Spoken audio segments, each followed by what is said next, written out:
Hare Krishna. Welcome to KC talks Telugu. నేను మీ host Maya. Last episode that is Bhishma Parvam day 9లో భీష్ముడి పరాక్రమం చూశాము. ఎలా భీష్ముడు భీభత్సంగా యుద్ధం చేసి 1,00,000 పైన సైనికులని హతమార్చారు అనేది చూశాం. దీనివల్ల పాండవులకి చాలా జన నష్టం జరిగింది. అదే కౌరవులు ఇది చూసి బాగా సంబరం చేసుకుంటున్నారు. మనం ఇది కూడా చూసాం, కృష్ణుడు ఎలా రెండోసారి కోపంతో భీష్ముడు మీదికి దూసుకొని వెళ్ళారని. దాన్ని ఆపాడు అర్జునుడు. దీని తర్వాత ఏం జరిగింది? కేసీ గారిని అడిగి తెలుసుకుందాం. హరే కృష్ణ. హరే కృష్ణ. భీష్మ పితామహ ఆ రోజు వార్లో చాలా మందిని చంపేశారు. చాలా బీభత్సం క్రియేట్ చేశారు. భీకరమైన యుద్ధం అది. ఆ రోజు యుద్ధం తర్వాత ఏం జరిగింది? ప్రీణయామో వాసుదేవం. 9వ రోజు యుద్ధం రిజల్ట్స్ చూస్తే పాండవులు భయంకరంగా ఓడిపోయారు. కౌరవులు విశేషంగా గెలిచారు.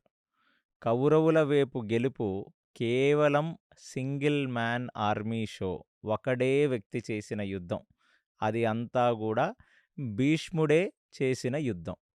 ఆ భీష్ముడు అరివీర భయంకర యుద్ధం చేసి పాండవుల వైపు విశేషమైన జననష్టాన్ని కలిగించాడు. అతను మొదటి రోజు యుద్ధం నుంచి దుర్యోధనుడికిచ్చిన మాట, ప్రతిరోజు 10,000 సైనికులను నేను హతమారుస్తాను అని. అలాంటిది కేవలం 9వ రోజు యుద్ధం ఒకటే చూసినట్లయితే 10 × 10 అంటే కనీసం 1,00,000 మంది సైనికులు ఆ రోజు పాండవుల సైనికులు భీష్ముడి చేతిలో హతమయ్యారు. అంత విశేషమైన జననష్టం కలిగిస్తేనే కృష్ణుడికి అంత కోపం వస్తుంది. ఎందుకంటే పాండవుల వైపు ఉన్న సైన్య బలమే చాలా తక్కువ. అలాంటిది భీష్ముడు ఒక చిన్న చిన్న సైనికులని చంపుకుంటూ వెళ్ళిపోతే ఇక పాండవులకు మిగిలేదేమిటి? కానీ భీష్ముడికి కూడా చాలా కఠినంగా కృష్ణుడు ఆ రోజు సమాధానం చెప్పాడు. రెండవసారి అంటే 2 సార్లు కృష్ణుడు చాలా కోపపడిన వాడై, ఒకసారి 3వ రోజు భీష్ముడు మీదకి చక్రం పట్టుకొని వస్తే 9వ రోజు కృష్ణుడు గుర్రం కొరడాని పట్టుకొని భీష్మ పితామహ వైపుకు దూసుకు వచ్చాడు. 2 సార్లు అర్జునుడే ఆపాడు. ఇప్పుడు కౌరవుల వైపు భయంకరమైన సంబరాలు, కోలాహలాలు, ఒక చిన్న దీపావళి సంబరాలు జరుపుకున్నారిప్పుడు కౌరవులు. కౌరవులు ఎన్ని సంబరాలు జరుపుకున్నప్పటికిన్ను భీష్మ పితామహ మాత్రం చాలా గంభీరమైన ముఖం పెట్టుకొని ఆయన తన రథాన్ని దిగి తన క్యాంపు లోపలికి వెళ్ళిపోయాడు. ఇక భీష్ముడు ఎప్పుడైతే శ్రీకృష్ణ పరమాత్మ తన చేతిలో ఆ గుర్రము కొరడాని పట్టుకొని తన వేపుకొచ్చాడో ఆ దృశ్యం అలాగా భీష్మ పితామహ కళ్ళల్లో మెదులుతుంది. ఇప్పుడు ఆత్మ విమర్శనకు సమయం. ఎందుకని శ్రీకృష్ణ పరమాత్మ తరచుగా నా మీద కోపగ్రస్తులవుతున్నారు? ఎందుకు ఆయన అంత విశేషమైన కోపాన్ని చూపిస్తున్నారు? ఎటువంటి అస్త్రాన్ని నేను ఈ యుద్ధ రణరంగంలో పట్టనని తెలిసినప్పటికీ, ఆయన అందరి ముందు చెప్పినప్పటికీ, అటువంటి ఒక శపథాన్ని ఆయన విస్మరించి భీష్ముడిని చంపటానికి గాను రకరకాల అస్త్రాలంటే ఒక రథము యొక్క చక్రము, ఒక గుర్రం కొరడా లాంటివి పట్టుకొని నా వైపొస్తున్నారు, కానీ నన్ను సంహరించట్లేదు. శ్రీకృష్ణ పరమాత్మ చేతిలో సంహరింపబడటం కంటే మించిన అదృష్టం ఎవరికీ లేదు. అందులోనూ భీష్మ పితామహకి 2 అదృష్టాలున్నాయి. 2 రకాల వరాలని తన తండ్రైన శంతనుడు తనకిచ్చాడు. 1, అతను యుద్ధంలో మరణించడు. 2, తను ఎప్పుడు తలుచుకుంటే అప్పుడే మరణిస్తాడు. అంటే తనది ఇచ్ఛామరణం. అలాంటిది అందుకునే శ్రీకృష్ణ పరమాత్మ తన మీదకొచ్చిన ప్రతిసారి ఆయన అన్నీ వదిలేసి పూర్తి శరణాగతి భావనతో చేజోడ్చి శ్రీకృష్ణ పరమాత్మకి నమస్కరించి తన యొక్క మరణానికి ఉపేక్షించిన వాడై తన మరణం వస్తుందని ఆశిస్తుంటే అది రావట్లేదనమాట. ఇక తన టెంటులోకి వెళ్ళిన వాడై ఆ రాత్రి తను చేయాల్సిన ఆ రుద్రపూజ, ఆ శివుడికి చేయాల్సిన పూజ చేసి ప్రశాంతంగా ఒక దగ్గర కూర్చొని ఇప్పుడు దీర్ఘంగా ఆలోచించడం మొదలుపెట్టాడు. ఇప్పుడు భీష్ముడి మదిలో ఒక అంతర్మదనం జరుగుతుంది. ఒక కాన్‌ఫ్లిక్ట్ జరుగుతుంది. ఒక యుద్ధం జరుగుతుంది ఆయనొక మనస్సులో. ఏమిటా యుద్ధం అంటే, కేవలం హస్తిన సింహాసనాన్ని కాపాడతానని నా తండ్రికిచ్చిన మాటకు గాను, నేను ఆ ధర్మానికి కట్టుబడి ఇక్కడ విశేషమైన జననష్టాన్ని కలిగిస్తున్నాను. నా జీవితంలో నేనెన్నో యుద్ధాలు చేశాను. ఎంతోమంది క్షత్రియులను సంహరించాను. కానీ అన్ని వేళలా నేను నమ్ముకున్న ధర్మం ఈ లోకానికి హితం చేస్తుందా అంటే చెయ్యదేమో. అందుకునేనేమో శ్రీకృష్ణ పరమాత్మ తరచుగా నన్ను నిగ్రహించడానికి ప్రయత్నించి నా మీదకు దూసుకు వస్తున్నారు. ఇంత జ్ఞానం తెలిసిన నేను, ఇంత త్యాగం చేసిన నేను, ఇవ్వాళ నేను భీకరమైన యుద్ధం చేస్తే పాండవుల సైన్యం మొత్తం నిర్మూలమైపోతుంది. పాండవుల సేన మొత్తం చనిపోతే పాండవులు గెలవలేరు. నేను బ్రతికుండగా ఈ పాండవులు గెలవటం అనేది కలే. కాబట్టి అసలు నేను ఈ దుర్యోధనుడికి గాని, ఈ హస్తిన సింహాసనంలో కూర్చున్న ఆ ధృతరాష్ట్రుడికి నేనెందుకు చెయ్యాలిది? ఎందుకంటే ఇక్కడ 2 విషయాలు జరుగుతున్నాయి. ఎంత యుద్ధం చేసి ఒళ్ళు దాచుకోకుండా అరివీర భయంకర యుద్ధం చేసి విశేషమైన జననష్టాన్ని కలిగించి శ్రీకృష్ణుడి యొక్క ఆగ్రహానికి గురవుతున్నప్పటికీ దుర్యోధనుడు మనసు సాటిస్ఫై అవ్వట్లేదు. ఎందుకంటే దుర్యోధనుడికి కావాల్సింది తిను పాండవులని చంపటం. అది నేను చెయ్యను అని ఈ యుద్ధానికి ముందే ఉద్యోగ పర్వంలోనే దుర్యోధనుడికి చెప్పేశాడు. ఏమని? నేను నలుగురిని తలుచుకుంటే చంపగలను. కానీ చంపను. కానీ అర్జునుడిని మాత్రం నేను తలుచుకున్నా చంపలేను అని క్లియర్‌గా దుర్యోధనుడికి చెప్తున్నప్పటికీ, అంటే యుద్ధం గెలిస్తే కోలాహలం.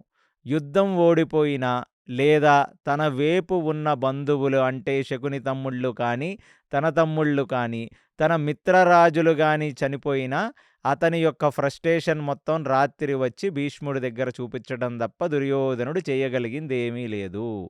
అసల నేను ఇంత ప్రతిభ, ఇంత పరశురాముడి దగ్గర శిష్యరికం చేసి, ఇంత జ్ఞానాన్ని పొంది, ఇంత శౌర్యంతో నేను అసలు ఎవరిని గెలిపించడానికి యుద్ధం చేస్తున్నాను? ఒకవేళ నేను నా యొక్క ధర్మాన్ని పాటించి, నేను కౌరవులని గెలిపించినట్లయితే, అసలు ఈ దుర్యోధనుడి చేత పాలింపబడుతున్న ఈ భూమండలం సుఖంగా బ్రతకగలదా? ఒక తాతనే వాడు ఎలా మాట్లాడాలో తెలియకుండా పరిపరి విధములుగా ఆ భీష్ముడి యొక్క మనస్సుని ఖేదపెడుతున్నవాడు, బాధపెడుతున్నవాడు, అసల వాడి ఆధీనంలో భూమండలం అనేది ఉంటే, వాడి రాజరికంలో ఈ సమస్త భూమి ఉంటే, ఎలాగ ఇక్కడ జనాలు సుఖపడతారు? క్షత్రియుడి యొక్క ధర్మం ఏమిటి? ఎల్లవేళలా తనని నమ్ముకున్న ఆ ప్రజలను కాపాడటం, ఆ ప్రజల యోగక్షేమములను చూసుకోవటం తప్ప క్షత్రియుడి ధర్మం భోగ ప్రవృత్తి కాదు. పొజిషన్ కోసం క్షత్రియుడు ఆ సింహాసనం మీద కూర్చోకూడదు. కానీ దుర్యోధనుడు యాటిట్యూడ్ చూస్తే కేవలం తన తాత, తన గురువు ఒళ్ళు దాచుకోకుండా యుద్ధం చేసి గెలిచి ఆ రాజ్యాన్ని అతనికిస్తే అతను ప్రశాంతంగా రాజసింహాసనం మీద కూర్చొని ఆ రాజకాంక్షతో, ఆ పదవి యొక్క మదహంకారములతో భోగం చేయదలుస్తున్నాడు తప్ప ప్రజల యొక్క యోగక్షేమములను పరిశీలించి జనులకు మంచిగా ఉండేటట్టుగా హితకారకంగా ఈ భూమండలాన్ని ఏలే అంత మెంటల్ స్టెబిలిటీ కానీ, మంచితనం కానీ ఈ దుర్యోధనుడికి లేదు. అలాంటప్పుడు నేను ఎవరిని సాటిస్ఫై చేయటానికి యుద్ధం చేస్తున్నాను అంటే, నా తండ్రికిచ్చిన మాటకు కట్టుబడి హస్తిన సింహాసనం మీద ఎవరు ఉన్నా వాళ్ళని కాపాడటానికే నేను యుద్ధం చేస్తున్నాను. ఒక నిమిషం పాండవులను గుర్తు తెచ్చుకున్న భీష్ముడికి ఏమర్థమైంది? అసలు పాండవుల వైపు ఏం పెద్ద శక్తి ఉంది? చిన్న చిన్న పిల్లల్ని పెట్టుకొని యుద్ధం చేస్తున్నారే, మీసాలు కూడా మొలవని అభిమన్యుడు ఎంతగా తెగించి అసలు నా కళ్ళ ముందే వ్యూహాల్లోకి చొచ్చుకు వెళ్ళి మరణాన్ని కూడా భయపడని పసిప్రాయాలలో, అంటే కనీసం 16-18 ఏళ్ల సంవత్సరాల ఉప పాండవులు, అభిమన్యుడు కలిసి యుద్ధం చేస్తున్నారే, ఈ పాండవులు ఎంత కష్టపడ్డారో, పాండవుల జీవితాల్లో ఎన్నో ఉత్థాన పతనాలని చూచిన భీష్ముడు ఒక్క నిమిషం పాండవులను తలుచుకోగానే తన కళ్ళ వెంట నీళ్లు కారాయి అతనికి. ఇక అతను మనసులో అనుకున్నాడు, ఇది ఖచ్చితంగా దీనికొక ముగింపు మనం పలకాలి. దీనికి ఖచ్చితంగా ఒక లాజికల్ కంక్లూజన్ ఇవ్వకపోతే ఇన్ని సంవత్సరాల నా త్యాగానికి ఒక అర్థమే ఉండదు. అంటే నేను ధార్మికంగా యుద్ధం చేసి ఒక అధార్మికుడిని గెలిపించి తద్వారా ఈ భూమండలం మీద ఉన్న సమస్త జనులకు అన్యాయం చేసిన వాడినవుతాను. కానీ అటు పక్కన శ్రీకృష్ణ పరమాత్మ, పాండవులు వాళ్ళు అంతంత చిన్న పిల్లలు గూడా యుద్ధాలకొచ్చి యుద్ధం చేస్తుంటే వాళ్ళ మీద భీష్ముడికి ఒక్కసారిగా అనురాగం, ఒక్కసారిగా ప్రేమ వచ్చాయి. ఇది భీష్ముడి యొక్క హృదయం కౌరవుల క్యాంపులో. అక్కడ పాండవుల క్యాంపులో ధర్మరాజు కన్నీరు పర్యంతమైపోయాడు. అంటే ఆ రోజు భీష్ముడు చేసిన యుద్ధానికి 1,00,000 పైగా జనాలు చనిపోతే, ఆ విరాటరాజు యొక్క సైన్యం, ఆ పంచాల రాజు సైన్యం, అతనిని నమ్ముకొని వచ్చిన ఈ కుంతిభోజుడు ఇత్యాది కేకేయ రాజుల సైన్యంలో విశేషమైన జననష్టం కలిగి వాళ్ళందరూ బాధతో ఉంటే, అక్కడ ఆ బాధని చూచి తట్టుకోలేక ధర్మరాజు నడుచుకుంటూ శ్రీకృష్ణ పరమాత్మ దగ్గరికి వెళ్ళి శ్రీకృష్ణుడితో అంటున్నాడు, కృష్ణ, నాకీ యుద్ధం గెలుస్తామని నాకు కించిత్ కాన్ఫిడెన్స్ కూడా లేదు. ఇవాళ నా తాత పూర్తిగా విజృంభించి యుద్ధం చేస్తే కలిగిన ఈ జననష్టాన్ని మీరు చూచారు కదా! అలాంటిది మా తాతని మనం నిగ్రహించగలమా? ఈ యుద్ధం మనం గెలవగలమా?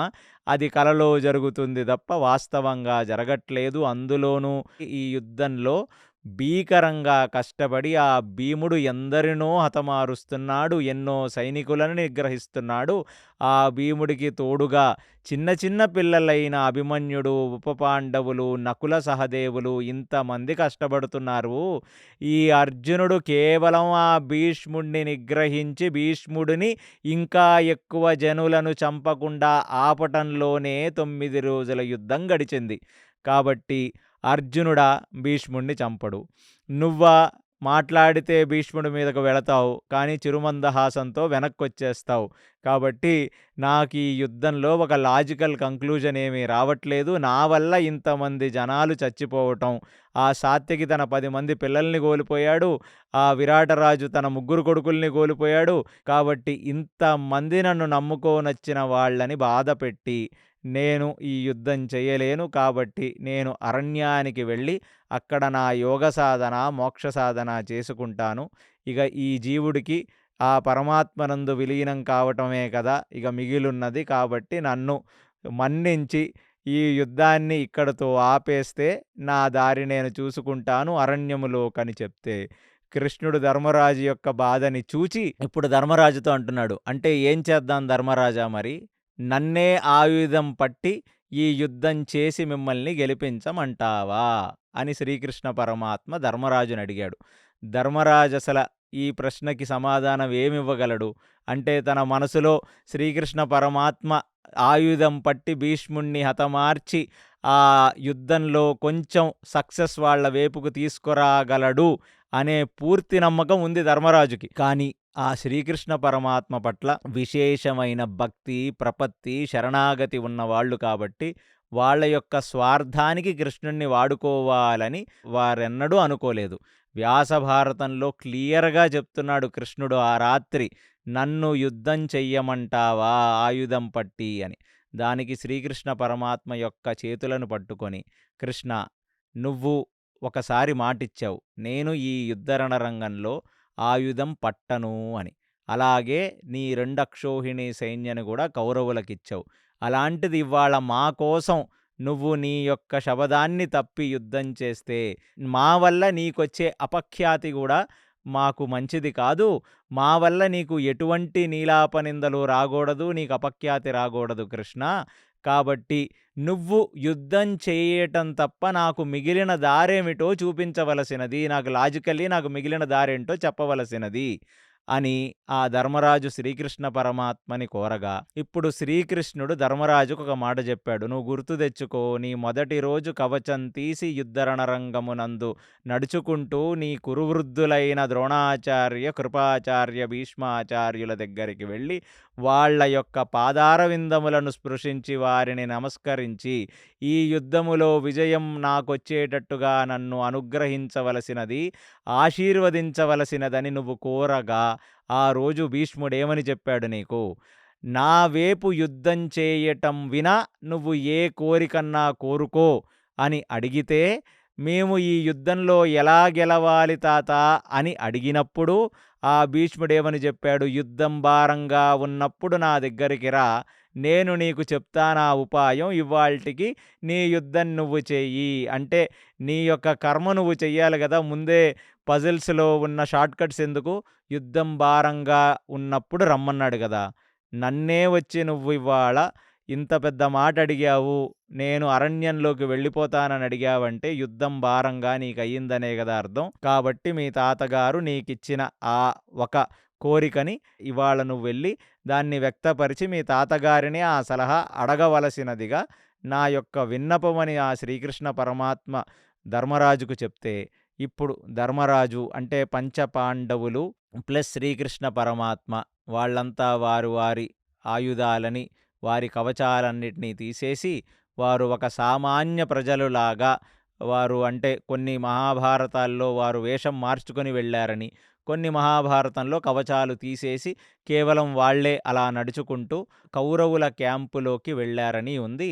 సో, అలాగా వారి నార్మల్ వస్త్రాలలోకి మారి, కవచాలను తీసివేసి, ఆ భీష్మ పితామహ ఏ క్యాంపులోకున్నారో ఆ క్యాంపులోకి ఈ 5గురు ప్లస్ శ్రీకృష్ణ పరమాత్మ వెళ్ళారు. అలాగా దీర్ఘంగా అతను గాలిలో చూచుకుంటూ భీష్ముడు చాలా అంతర్మథనం చేసుకుంటున్నాడు. అంటే తన తన తన మనస్సులో విపరీతమైన సముద్రమథనం జరుగుతుంది. అంటే తను ఆలోచిస్తున్నాడు దీన్ని ఎలాగ మనం పులి స్టాప్ పెట్టవచ్చు అని. అలా దీర్ఘంగా ఆలోచిస్తున్న భీష్ముడు టెంటులోకి ఒక్కసారిగా 6గురిని చూడగానే అతనది నిజమో కలయో మరిచాడు ఒక నిమిషం. అంటే ఇన్ని రోజులు ఆ క్యాంపులోకొచ్చిన వాడు ఒకడే దుర్యోధనుడు. ఇవాళ అలాంటిది పాండవులు ప్లస్ శ్రీకృష్ణ పరమాత్మ రాగానే ఎంతగానో ఆనందపడిన వాడై, అంటే ఆ యుద్ధంలో అతనికి సకుడెవరున్నారా? ద్రోణాచార్యుడు తప్ప. ఏదైనా మాట్లాడదామన్నా, మంచి చెడుల గురించి డిస్కస్ చేద్దామన్నా, ఎందుకంటే దుర్యోధనుడొచ్చాడా వాడి ఏడుపే సరిపోతది ఆ క్యాంపులో. ఇవాళ శ్రీకృష్ణుడిని చూసి శ్రీకృష్ణుడిని ఆలింగనం చేసుకొని, కృష్ణ నా వేపు నుంచి ఏమన్నా తప్పు జరిగితే నన్ను క్షమించవలసినది. మీ ఆగ్రహానికి ఇప్పటికీ 9 రోజుల్లో 2 సార్లు మీ ఆగ్రహానికి లోనయ్యాను. నేను కూడా చాలా అంతర్మథనం చేసుకుంటున్నాను, ఆత్మవిమర్శన చేసుకుంటున్నాను. కాబట్టి ఖచ్చితంగా రాబోయే రోజుల్లో మీరనుకున్నట్టుగానే జరుగుతుంది. అంతా మీరనుకున్నట్టే జరుగుతుందని శ్రీకృష్ణ పరమాత్మని చేతులు జోడించి ఆయన చేతులు పట్టుకొని భీష్మ పితామహ చెప్తుండగా, దానిదేముంది, మీ మనవళ్ళు మిమ్మల్ని కలుద్దామనొచ్చారు. సో, మీరు మీ మనవళ్ళు కలిసి మాట్లాడుకోవలసినది అని శ్రీకృష్ణ పరమాత్మ అక్కడ చెప్పగా, అప్పుడు ధర్మరాజు ఆయన కాళ్ళకి పాదాభివందనాలు చేసి పంచపాండవులు వెళ్ళి ఆ భీష్ముడు ఆశీర్వాదాలు తీసుకున్నారు. ఎంతగానో ప్రియ శిష్యుల్లాంటి వాళ్ళు వీళ్ళు. ఆయన హృదయాల్లో ఎప్పుడూ ఉండే మనుషులు. ఈ పాండవులని అలా చూచి ఎంత ఆనందపడిపోయాడో ఆ భీష్మ పితామహ. ఆ రోజు అర్జునుడిని దగ్గరికి పిలిచి, అర్జునుడిని ఆలింగనం చేసుకొని, "ఏమి యుద్ధం చేస్తున్నావురా మనవడా? ఎంత జ్ఞానం సంపాదించావు? ఆ వనపర్వంలో నువ్వు ఆ దేవతల దగ్గర పెద్ద పెద్ద ఆయుధాల్ని సంపాదించావంటే నేనేమో అనుకున్నాను. నీ పూర్తి ప్రతిభ నేను ఉత్తర గోగ్రహణంలో చూశాను. ఇప్పుడు మళ్ళీ చూస్తున్నాను. నేను చాలా హ్యాపీగా ఫీల్ అవుతున్నాను అర్జున" అంటే, "నువ్వు హ్యాపీగా ఫీల్ అయితే మాత్రం ఇక్కడ జరిగిందేముంది తాత? నువ్వు పూర్తిగా విజృంభించి ఇవాళ యుద్ధం చేస్తే నిన్ను ఏమాత్రం నేను నిగ్రహించగలిగాను చెప్పు? ఏదో నీ ముందు వేసే వేషాలన్నీ ఒక కుప్పిగంతుల్లానే తప్ప, తాత నీ శౌర్యానికి, నీ ప్రతాపానికి అసలు మేమందరం దాని దగ్గరికి గూడా రాలేము తాత" అని అర్జునుడు ఆ భీష్ముడితో మాట్లాడుతుండగా, "చెప్పు ధర్మరాజా ఏమిటి విషయాలు" అని ఏదో కుశల ప్రశ్నలడిగినట్టుగా భీష్మ పితామహ యుధిష్ఠిరుడినడిగితే, యుధిష్ఠిరుడు తలదించుకున్నవాడై తాత యుద్ధం ఇక నాకు భారం అయ్యింది. నన్ను నమ్ముకొని వచ్చిన మనుషులందరినీ భీష్ముడనే ఒక అగ్నిలో నేను సమిధల్లాగా వేసేస్తున్నాను. రోజులు గడిచే కొద్దీ మా యొక్క సైన్యమంతా క్షీణించుకుపోతుంది. ఎన్నో అక్షోహిణి సైన్యాలని నువ్వొక్కడివే మట్టుబెట్టావు ఈ 9 రోజుల్లో. కేవలం 7 అక్షోహిణి సైన్యంతో వచ్చిన మాకు కేవలం ఇప్పుడు 4 అక్షోహిణి సైన్యం గూడా సరిగ్గా మిగలలేదు. కాబట్టి తాత యుద్ధం భారమయ్యింది. అంటే అప్పుడు భీష్ముడు చెప్తున్నాడు, చాలా భీకరంగా, చాలా బాగా యుద్ధం చేస్తున్నార్రా మీరు. మీకంటే మీకు పుట్టిన వాళ్ళు చేసే యుద్ధాన్ని చూసి నేను, ద్రోణాచార్యుడు ఎన్నో సార్లు మురిసిపోతున్నాము. ఆ అభిమన్యుడున్నాడు చూడు, వాడు ఏమి యుద్ధం చేస్తాడురా! భలే రక్తంరా మీది. చాలా ఇంప్రెస్ అయ్యాను మీ యొక్క యుద్ధంతో అని చాలా క్యాజువల్‌గా మాట్లాడుతున్నాడు ఆ భీష్ముడు. అంత క్యాజువల్‌గా కుశల ప్రశ్నలంటే 9 రోజులయ్యిందే. ఈ 9 రోజుల తర్వాత వాళ్ళని చూచాడే. అసలు వీళ్ళని కలుసుకున్నదెప్పుడు? ఎప్పుడో వాళ్ళు వనపర్వంలో వెళ్ళకముందు ఆ మణిసభలో గలుచుకున్న వ్యక్తి తప్ప తర్వాత వీళ్ళనెక్కడా గలుచుకున్నట్టు మనకి మహాభారతంలో లేదు. అన్ని రోజుల తర్వాత వాళ్ళని ఆలింగనం చేసుకున్నాడే. తాత ఎంతగా ఆనందపడుంటాడు వాళ్ళని చూచి. ఇదొక పర్సనల్ కాన్వర్జేషన్. ఆఫ్టర్ 13 ఇయర్స్ 13 సంవత్సరాల తర్వాత వాళ్ళు పర్సనల్‌గా భీష్ముడిని ఒక టెంటులో కలుసుకున్నారు ఈ పంచపాండవులు కలిసి. అప్పుడు ఇక భీష్ముడు శ్రీకృష్ణ పరమాత్మని చూచి, కృష్ణ నువ్వు ఏది అనుకుంటే అలాగే జరుగుతుంది. నాకు క్లారిటీగా ఫుల్లుగా అర్థమైంది నువ్వు 2 సార్లు నా మీదకొచ్చిన తర్వాత. ధర్మ సంస్థాపనార్థాయ సంభవామి యుగే యుగే. అదే ఒక భూభార హరణాన్ని తగ్గించటానికి వచ్చిన అవతారం నీది. కాబట్టి నీలాంటి వ్యక్తికి నేను సహాయం చెయ్యకపోతే ఈ జన్మకింక సార్థకత్వం ఎక్కడుంది? నీలాంటి వ్యక్తికి నేను చేసే ఒక కైంకర్యం, చేసే ఒక సేవ. కాబట్టి ధర్మరాజా నీ బాధ నాకు అర్థమైంది. నా చేతిలో ధనస్సు ఉన్నంత కాలం, నేను ఆ ధనస్సు మీద ఒక బాణాన్ని పెట్టినంత కాలం నన్ను దేవతలు కూడా పడగొట్టలేరు. అది నువ్వు అర్థం చేసుకోవాల్సినది. కాబట్టి నేను రథం మీద ఎక్కి ధనస్సును నిలబడితే దేవతలైనా 2 నిమిషాలు ఆలోచించి నా మీదకు యుద్ధానికొస్తారు. కానీ మనవడా, భారమయ్యిందని చెప్పి నువ్వు అడిగావు గదా! అజాత శత్రువ్విరా నువ్వు. నువ్వు గెలవటానికి నేను ఏ త్యాగమైనా చేస్తాను. ఎందుకంటే ఈ దుష్టుడు దుర్యోధనుడు ఆ సింహాసనాన్ని అధిష్ఠించకూడదు. ఈ భూమండలాన్ని ఏలకూడదు.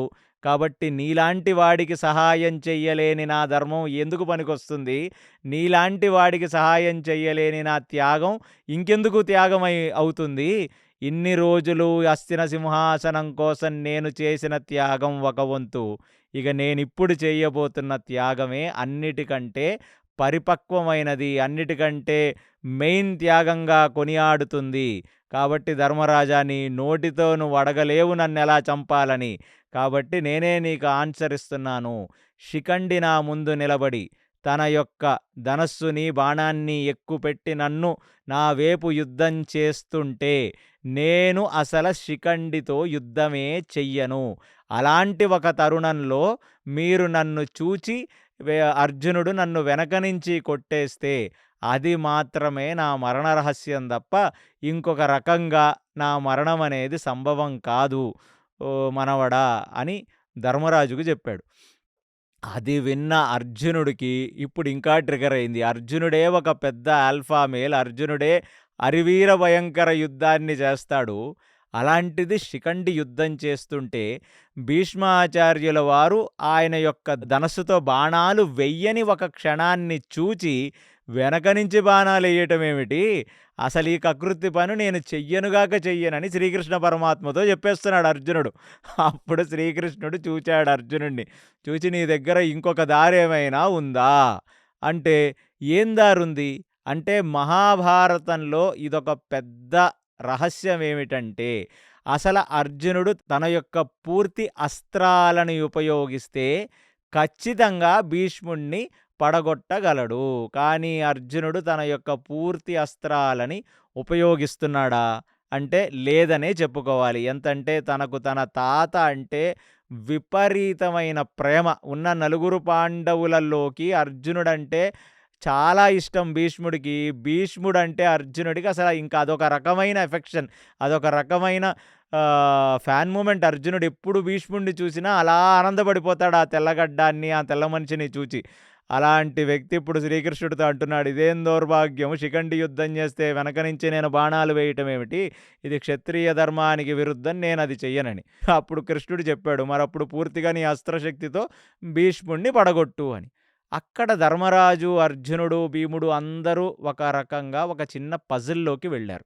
ఏమిటంటే మహాభారతంలో ఉన్న ఈ పజిల్ అసల శిఖండి జననమే భీష్ముడి మరణానికై పుట్టింది. అది ఎవరిచ్చారు శిఖండికి ఆ అదృష్టాన్నంటే రుద్రుడిచ్చాడు. శివుడు సాక్షాత్ పరమేశ్వరుడే శిఖండిని పుట్టిస్తూ ఈ జన్మలో నువ్వు భీష్ముడి మరణానికి కారణమవుతావని చెప్పాడు. సో శిఖండి ద్వారానే మరణం వస్తుంది. కానీ అది ఎలా వస్తుందనేది ఇవాల్టి వరకు ఎవరికీ తెలీదు. దానిని భీష్ముడు చెప్పేస్తున్నాడు. శిఖండి నా ముందు యుద్ధం చేస్తుండగా శిఖండి వెనక నిలబడి నువ్వు ఆయుధాలతో కొట్టేయాలి అని. అప్పుడు శ్రీకృష్ణుడు చెప్పాడు. కాబట్టి సృష్టి ధర్మమే అది. సాక్షాత్ పరమేశ్వరుడి యొక్క అనుగ్రహంతో అంబ పుట్టింది శిఖండిలాగా. సో శిఖండి లేకుండా అర్జున నువ్వు భీష్ముడిని పడగొట్టలేవు. అది నువ్వు అర్థం చేసుకోవాల్సింది. అది పక్కన నుంచి పడగొడతావా, వెనక నుంచి పడగొడతావా, ముందు నుంచి పడగొడతావా, ఏమరపాటుగా ఉన్నప్పుడు పడగొడతావా అనేది నేను నీకు వదిలేశాను. కాబట్టి ఎక్కువ ఆలోచించక భీష్ముడు చెప్పింది చెప్పినట్టే నువ్వు చేయవలసినది అని కొంచెం ఆగ్రహంగా అర్జునుడిని చూచి చెప్పాడు. ఎందుకంటే అర్జునుడికి ఎక్కడ లేని వైరాగ్యం వచ్చేస్తుంది.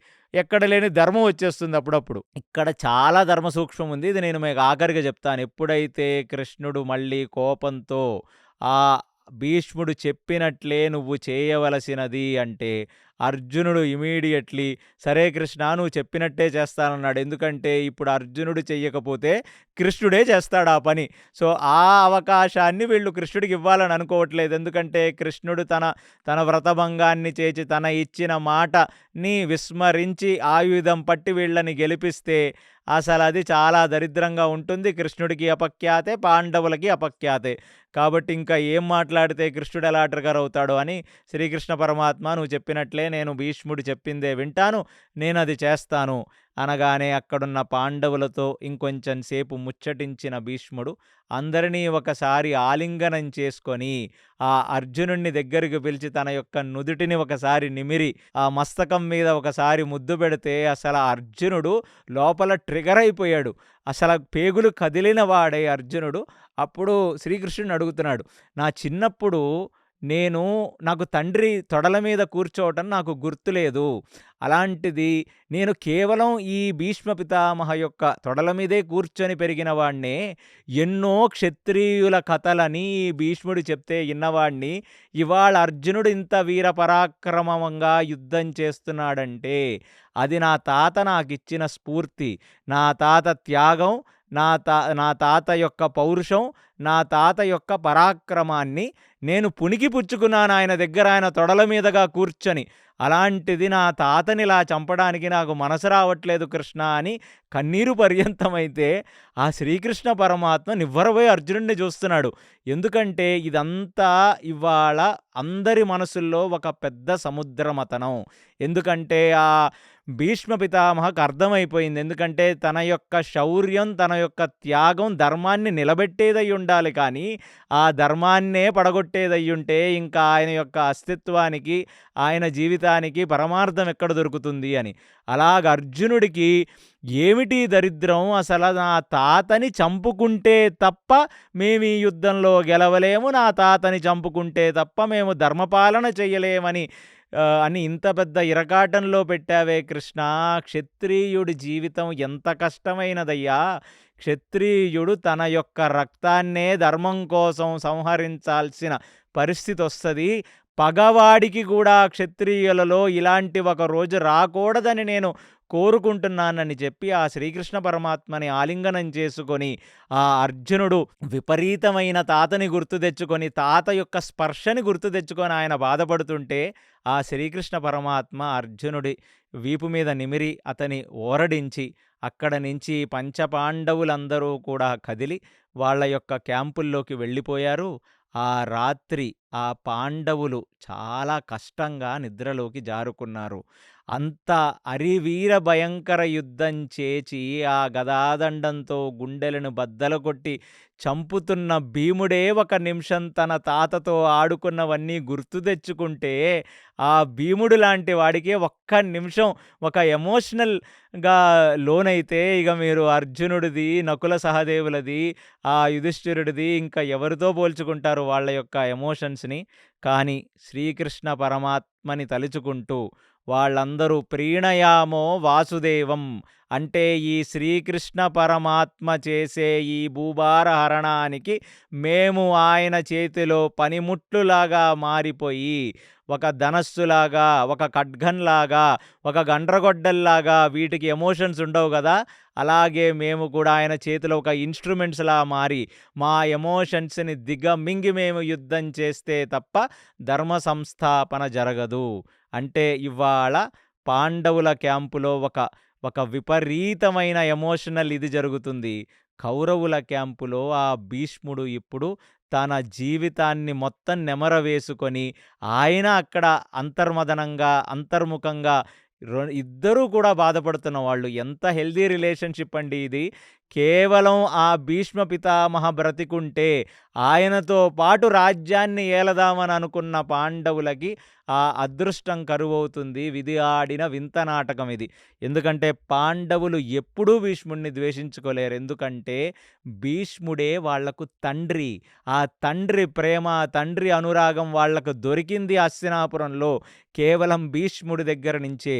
వాళ్ళ బాగుగోగులేంటి, వాళ్ళెలా బ్రతికారు, ఎలా తిన్నారు, ఎలా పడుకున్నారో ఎప్పుడూ ఒక కన్నేసి పెంచిన భీష్ముడు ఇవాళ పిల్లలు పెద్దయ్యేసరికే ఈ ధృతరాష్ట్రుడు, ఈ దుర్యోధనుడు యొక్క తామస ప్రవృత్తికి, వాళ్ళ యొక్క నీచపు ప్రవృత్తికి బలైపోతున్న అనురాగ ఆప్యాయతలు ఇవన్నీ.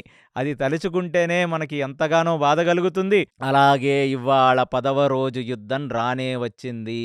ఈ 10వ రోజు యుద్ధం ఆ సూర్యుడంటే ఇవాళ రాత్రి ఆ 9వ రోజు రాత్రి మాత్రం భీష్ముడు చాలా ప్రశాంతంగా పడుకున్నాడు. ఎందుకంటే ఇప్పుడు తన చేయబోయే త్యాగం శ్రీకృష్ణ పరమాత్మ చరణాలకు అర్పించే ఒక నివేదన. పాండవులకు మాత్రం ఆ రాత్రి చాలా కష్టంగా గడిచింది. 10వ రోజు సూర్యుడు ఉదయించాడు. ఇప్పుడు ఇంకా ఆ సూర్యుడు ఉదయించడంతో ఇరుపక్షాల సైనికులు వాళ్ళ ఇష్టదైవాల దగ్గర రాత్రి శుభ్రపరుచుకొని పెట్టుకున్న వారి ఆయుధాలకు ఆయుధ పూజ చేసి, వారు బ్రాహ్మణోత్తములు వేదగోష్ఠి చేస్తుండగా వారి కవచములను ధరించి, ఆ బంధుమిత్రులు లేదా బ్రాహ్మణోత్తములు వారికి వీరతిరకాలను దిద్దుతుండగా, ఆ కౌరవసేన, పాండవసేన ఆ సూర్యుడికి అర్ఘ్యమిచ్చి ఆ యుద్ధరంగంలోకి ప్రవేశించి ఒకరికి ఒకరు అభిముఖంగా నించున్నారు. ఇదంతా రాత్రి జరిగిందంతా ఆల్రెడీ దుర్యోధనుడికి అతని యొక్క స్పైస్ ద్వారా ఆల్రెడీ ఒక సమాచారం దుర్యోధనుడికి అందింది. కానీ దుర్యోధనుడికి ఏమి చెయ్యబోతున్నారో సంగతి మాత్రం ఖచ్చితంగా తెలియదనే చెప్పుకోవాలి.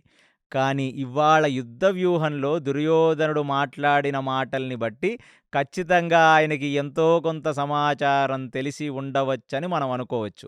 ఎందుకంటే ఆ రోజు ద్రోణాచార్యుణ్ణి పిలిచి, భీష్మ పితామహ, ఇవాళ మనం ఒక వ్యూహం కాదు 3 వ్యూహాలు రచించవలసినది మాకున్న సైనికులతో. అసుర వ్యూహం, పిశాచ వ్యూహం, రాక్షస వ్యూహం అని వింత వింత ఆకారాలతో ఒక 3 వింత వ్యూహాలని భీష్మ పితామహ రచించి, అందులో ఒక వ్యూహానికి భీష్ముడే నేతృత్వంగా ఉంటే, ఇంకొక వ్యూహానికి ద్రోణాచార్యుడు నేతృత్వం వహిస్తే, 3వ వ్యూహానికి దుర్యోధనుడి తమ్ముళ్ళు అటువైపు ఉన్న శకుని వారు ఆ వ్యూహానికి నేతృత్వం వహిస్తూ ఇవాళ ఇలాంటి ఒక 3 డిఫరెంట్ ఫార్మేషన్స్‌తో భీష్ముడు వ్యూహాన్ని రచించాడు. అది చూచిన ధర్మరాజు దృష్టద్యుమ్నుడిని పిలిచి, ఇవాళ మనం సూర్య వ్యూహం లేదా సురవ్యూహం అని ఒక వ్యూహాన్ని రచిద్దాం. అది ఎలాగుంటుందంటే, సైన్యాన్ని మొత్తం మధ్యలో పెట్టి సూర్యుడికి ఎలాగైతే అవుట్ సైడ్ చాలా రేడియన్స్ ఉంటుందో, ఆ సూర్యుడు బయట తన యొక్క ఆ సర్కంఫరెన్స్‌లో భయంకరమైన తేజస్సు ఉంటుందో, ఇవాళ అలాగ మన యొక్క సైన్యాన్ని మొత్తం ప్రొటెక్ట్ చేస్తూ మనం లోపల పెట్టుకొని, ఆ సర్కిల్ యొక్క నలువైపులు గుండ్రంగా అతిరథ మహారథులందరూ నించొని అసల ఈ వ్యూహంలోకి ఎవరూ చొచ్చుకుపోకుండా ఇవాళ మనం మనల్ని కాపాడదాం. ఎందుకంటే జనక్షయం జరగకూడదు అని దృష్టద్యుమ్నుడిని పిలిచి ఆ ధర్మరాజు చెప్పటంతో వాళ్ళిటువైపు సూర్య వ్యూహాన్ని రచించారు. ఆ గుండ్రపు ఆకారంలో అందరూ అతిరథ మహారథులు అక్కడ సూర్య వ్యూహంలో బయట వాళ్ళందరూ నించున్నారు. ఇప్పుడు ఇక భీష్ముడు తన యొక్క శంఖాన్ని పూరించాడు. ఇటువైపు కృష్ణుడు తన పాంచజన్యాన్ని, అర్జునుడు తన యొక్క దేవదత్తాన్ని, భీముడు తన యొక్క పౌండ్రాన్ని పూరించి ఇక ఎవరికి నచ్చిన దైవాన్ని వారు మనసులో స్మరించుకుంటూ నమఃపార్వతీపతయే హరహర మహాదేవ అని కొందరు అరుచుకుంటూ ఆ స్ఫూర్తితో ముందుకు కదులుతుంటే, పాండవులు 5గురు కలిసి ప్రీణయామో వాసుదేవం అని ఆ వసుదేవుణ్ణి తమ యొక్క హృదయాలనందు దర్శించిన వారై ఇప్పుడు కేవలం వాళ్ళ యొక్క ఎమోషన్స్ని పక్కన పెట్టి ఆ శ్రీకృష్ణ పరమాత్మ వసుదేవుడి చేతిలో పనిముట్లులాగా పనిచేసే యుద్ధానికై వారు దూసుకుంటూ ముందుకు వస్తున్నారు.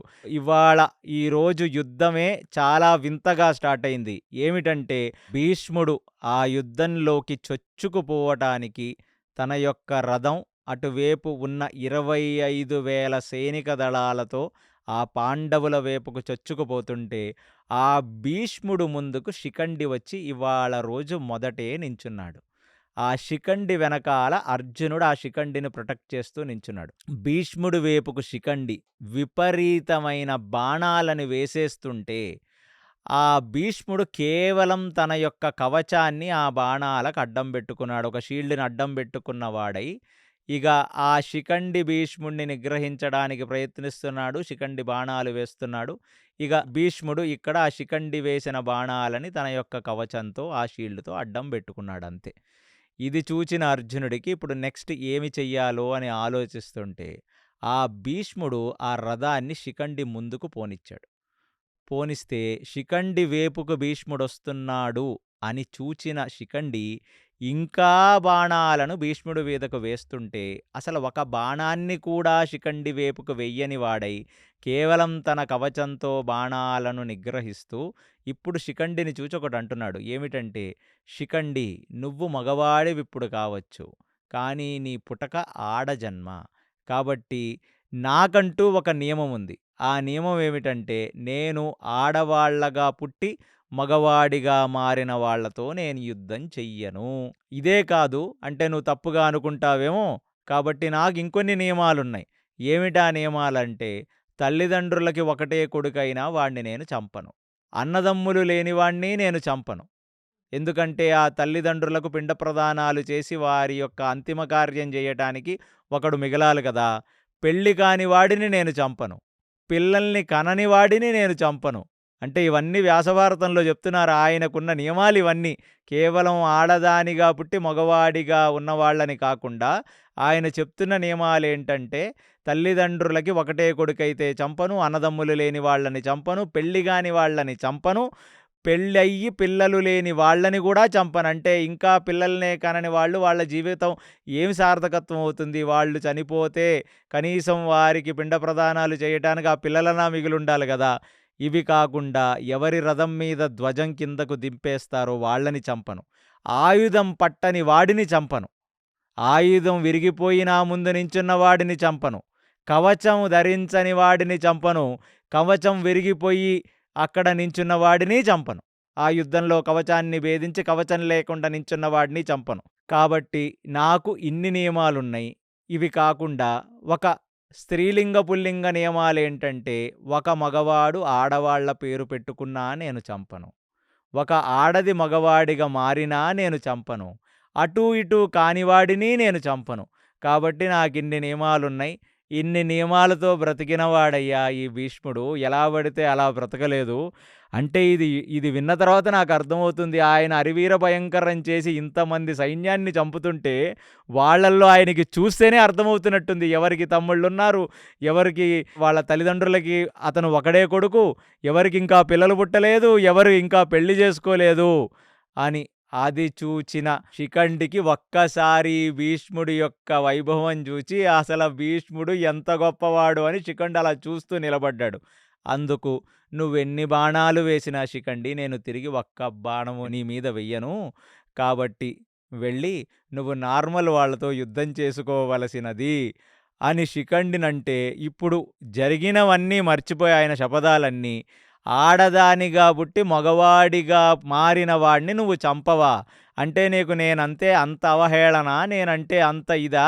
నేను కూడా భీకరమైన యుద్ధం చేసిన వాడినే కొన్ని రోజులలో, నేను గతంలో మీకు చెప్పాను.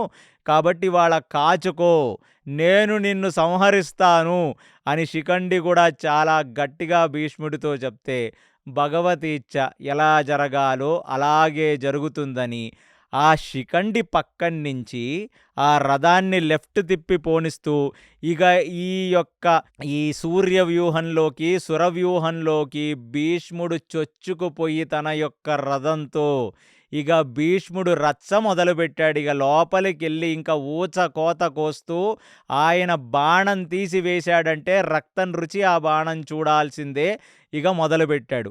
ఇది చూచిన దుర్యోధనుడు ఎంతగానో ఆనందపడిన వాడై, ఇక అటు పాండవుల వైపు ఉన్న వాళ్ళ వైపు ఇక ద్వంద్వ యుద్ధాలు చేస్తూ ముందుకు వెళ్ళవలసినది అని ఆదేశించాడు.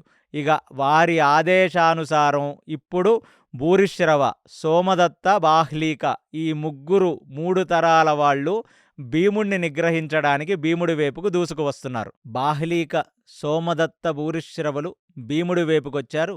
భీముడికి వాళ్ళకి ఒక భీకర యుద్ధం మొదలైంది. ఇప్పుడు ద్వంద్వ యుద్ధాలన్నీ మొదలవుతున్నాయి.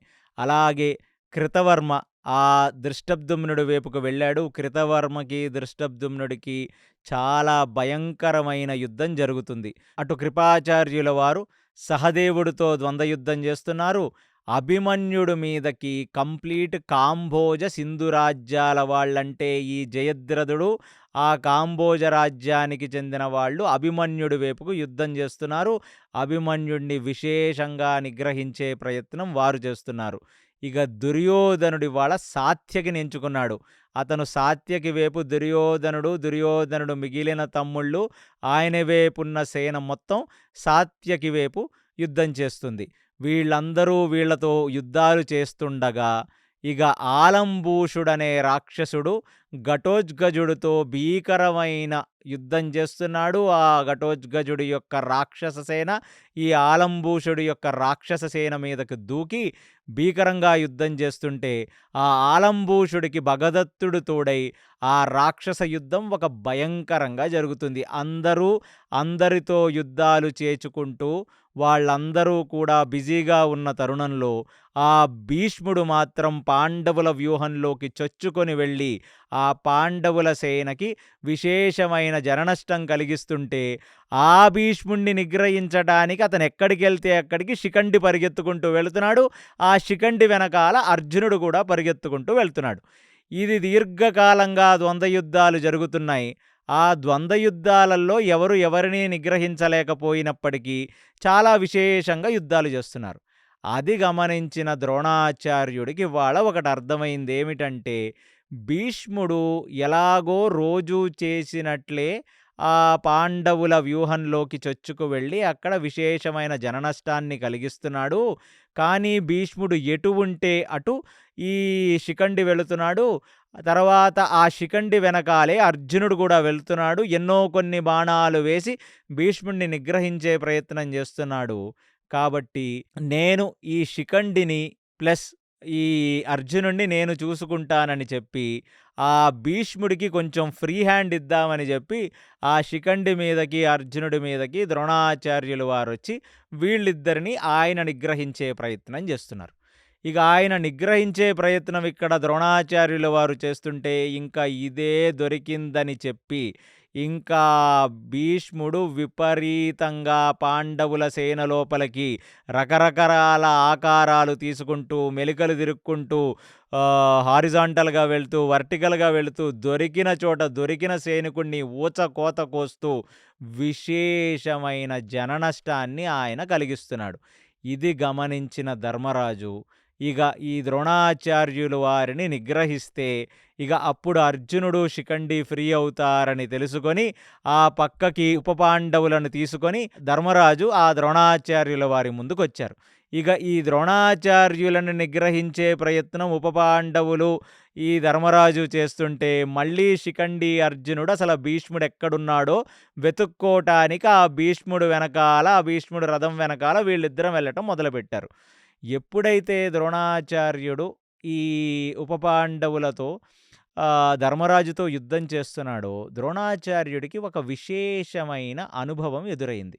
ఆ అనుభవం ఏమిటంటే ఆయనకి ఆ రోజు ఏదో కడుపులో ఒక ఖాళీ, ఏదో ఒక వెలితి, ఏదో ఒక అపశకునం కలుగుతుంది అని ఆయనకనిపిస్తుంది. ఇప్పుడు ఆ అశ్వత్థామ విరాటుడితో, ద్రుపదుడితో యుద్ధం చేస్తుంటే ఒక్క నిమిషం అశ్వత్థామని దగ్గరికి పిలిచాడు. పిలిచి ద్రోణాచార్యుల వారు అశ్వత్థామతో ఇలా అంటున్నారు, నాకు ఏది సరిగ్గా అనిపించట్లేదు అశ్వత్థామ ఇవాళ. ఎందుకంటే నువ్వు ఆకాశం వైపు చూస్తే ఆకాశం అసలు ఒక డిఫరెంట్ రంగులో ఉంది. ప్లస్ కౌరవుల సేన మీదగా కొన్ని గబ్బిళాలు, కొన్ని రాబందులు, కొన్ని గద్దలు కేవలం కౌరవుల సేన మీదే తిరుగుతున్నాయి. ఈ 3 బహిర్గతమైన లక్షణాలైతే నాలోనే ఏదో తెలియని ఒక వెలితి, తెలియని ఒక డిప్రెషన్, తెలియని ఒక బాధగా ఉండి నా చేత ఈ ధనస్సు సరిగ్గా నిలవట్లేదు. ఒకవేళ నేనేదన్నా అస్త్రాన్ని తీసి ఈ పాండవులను నిగ్రహిద్దామని వేద్దామని అనుకుంటే నాకసల అస్త్రానికి ఉన్న ధ్యానమంత్రం, ఆ అస్త్రానికి ఉన్న ధ్యాన శ్లోకం కూడా నా స్ఫురణకు రావట్లేదు, నాకు గుర్తుకు రావట్లేదు. నాకెందుకో దేవతా అనుగ్రహం నా మీద ఇవాళ తగ్గినట్టుగా నాకనిపిస్తుంది. కాబట్టి ఏదో ఒక విశేషంగా మనకు ఏదో ఒక పెద్ద నష్టాన్ని ఈ శకునములన్నీ గోచరిస్తున్నాయి. అది కాకుండా నేను దీర్ఘకాలంగా ఈ శిఖండి, అర్జునుడిని నిగ్రహించడానికి ప్రయత్నిస్తున్నప్పుడు ఉపపాండవులు, ఈ ధర్మరాజు నా దగ్గరికి చేరారు. ఆ భీష్ముడు ఎటు పరిగెడితే అటే ఈ శిఖండి వెళుతున్నాడు, ఈ అర్జునుడు వెళుతున్నాడు. కాబట్టి అశ్వత్థామ, నువ్వు ఎల్లవేళలా భీష్మ పితామహకు కాపలాగా నువ్వు ఉండవలసినది అని ఆ ద్రోణాచార్యుడు అశ్వత్థామని చెప్పగానే ఇక అశ్వత్థామ ఈ విరాటరాజ, ద్రుపదరాజ సైనికులందరినీ మీరు నిగ్రహించవలసినది అని చెప్పి ఆ ద్రోణాచార్యుల వారికి చెప్తుండగా ఇప్పుడు ఒకడే ద్రోణాచార్యుడు ద్రుపద, విరాట, ధర్మరాజ, ఉపపాండవులు నలుగురిని వారు నిగ్రహిస్తుండగా అశ్వత్థామ భీష్ముడు ఎటుంటే అటువైపు వెళ్ళి ఆ భీష్ముడు పక్కనే ఉండటం మొదలుపెట్టాడు. ఇదంతా గమనించిన భీష్ముడు ఇవాళ మధ్యాహ్నపు సంధి అయింది. సూర్యుడు తన నెత్తి మీదకొచ్చాడు. ప్రతిరోజు చంపినట్టుగా ఇవాళ కూడా 10,000 సైనికులని, గుర్రాలని, ఏనుగులని ఏ మూమెంట్ అయితే చంపాడో భీష్ముడి మైండ్లో కౌంట్ రన్ అవుతుంది. 9,999, 96, 97, 98, 99, 10,000. ఒక్కసారిగా ఎప్పుడైతే బాణం ఆ 10వ వెయ్యి సైనికుడు గుండెల్ని చీల్చుకొని వెళ్ళి భూమిలోకి గుచ్చుకుందో ఇక ఒక్కసారిగా నెమ్మదైన భీష్ముడు తన రథాన్ని అమాంతంగా ధర్మరాజుటుంటే అటువైపుకు తీసుకొచ్చాడు. ఎప్పుడైతే ధర్మరాజు పక్కకొచ్చి భీష్ముడి యొక్క రథం ఆగిందో ద్రోణాచార్యుల వారు నివ్వరబోయారు. ఎందుకంటే ద్రోణాచార్యుల వారు అటువైపు ఉన్న వాళ్ళతో యుద్ధం చేస్తున్నారు.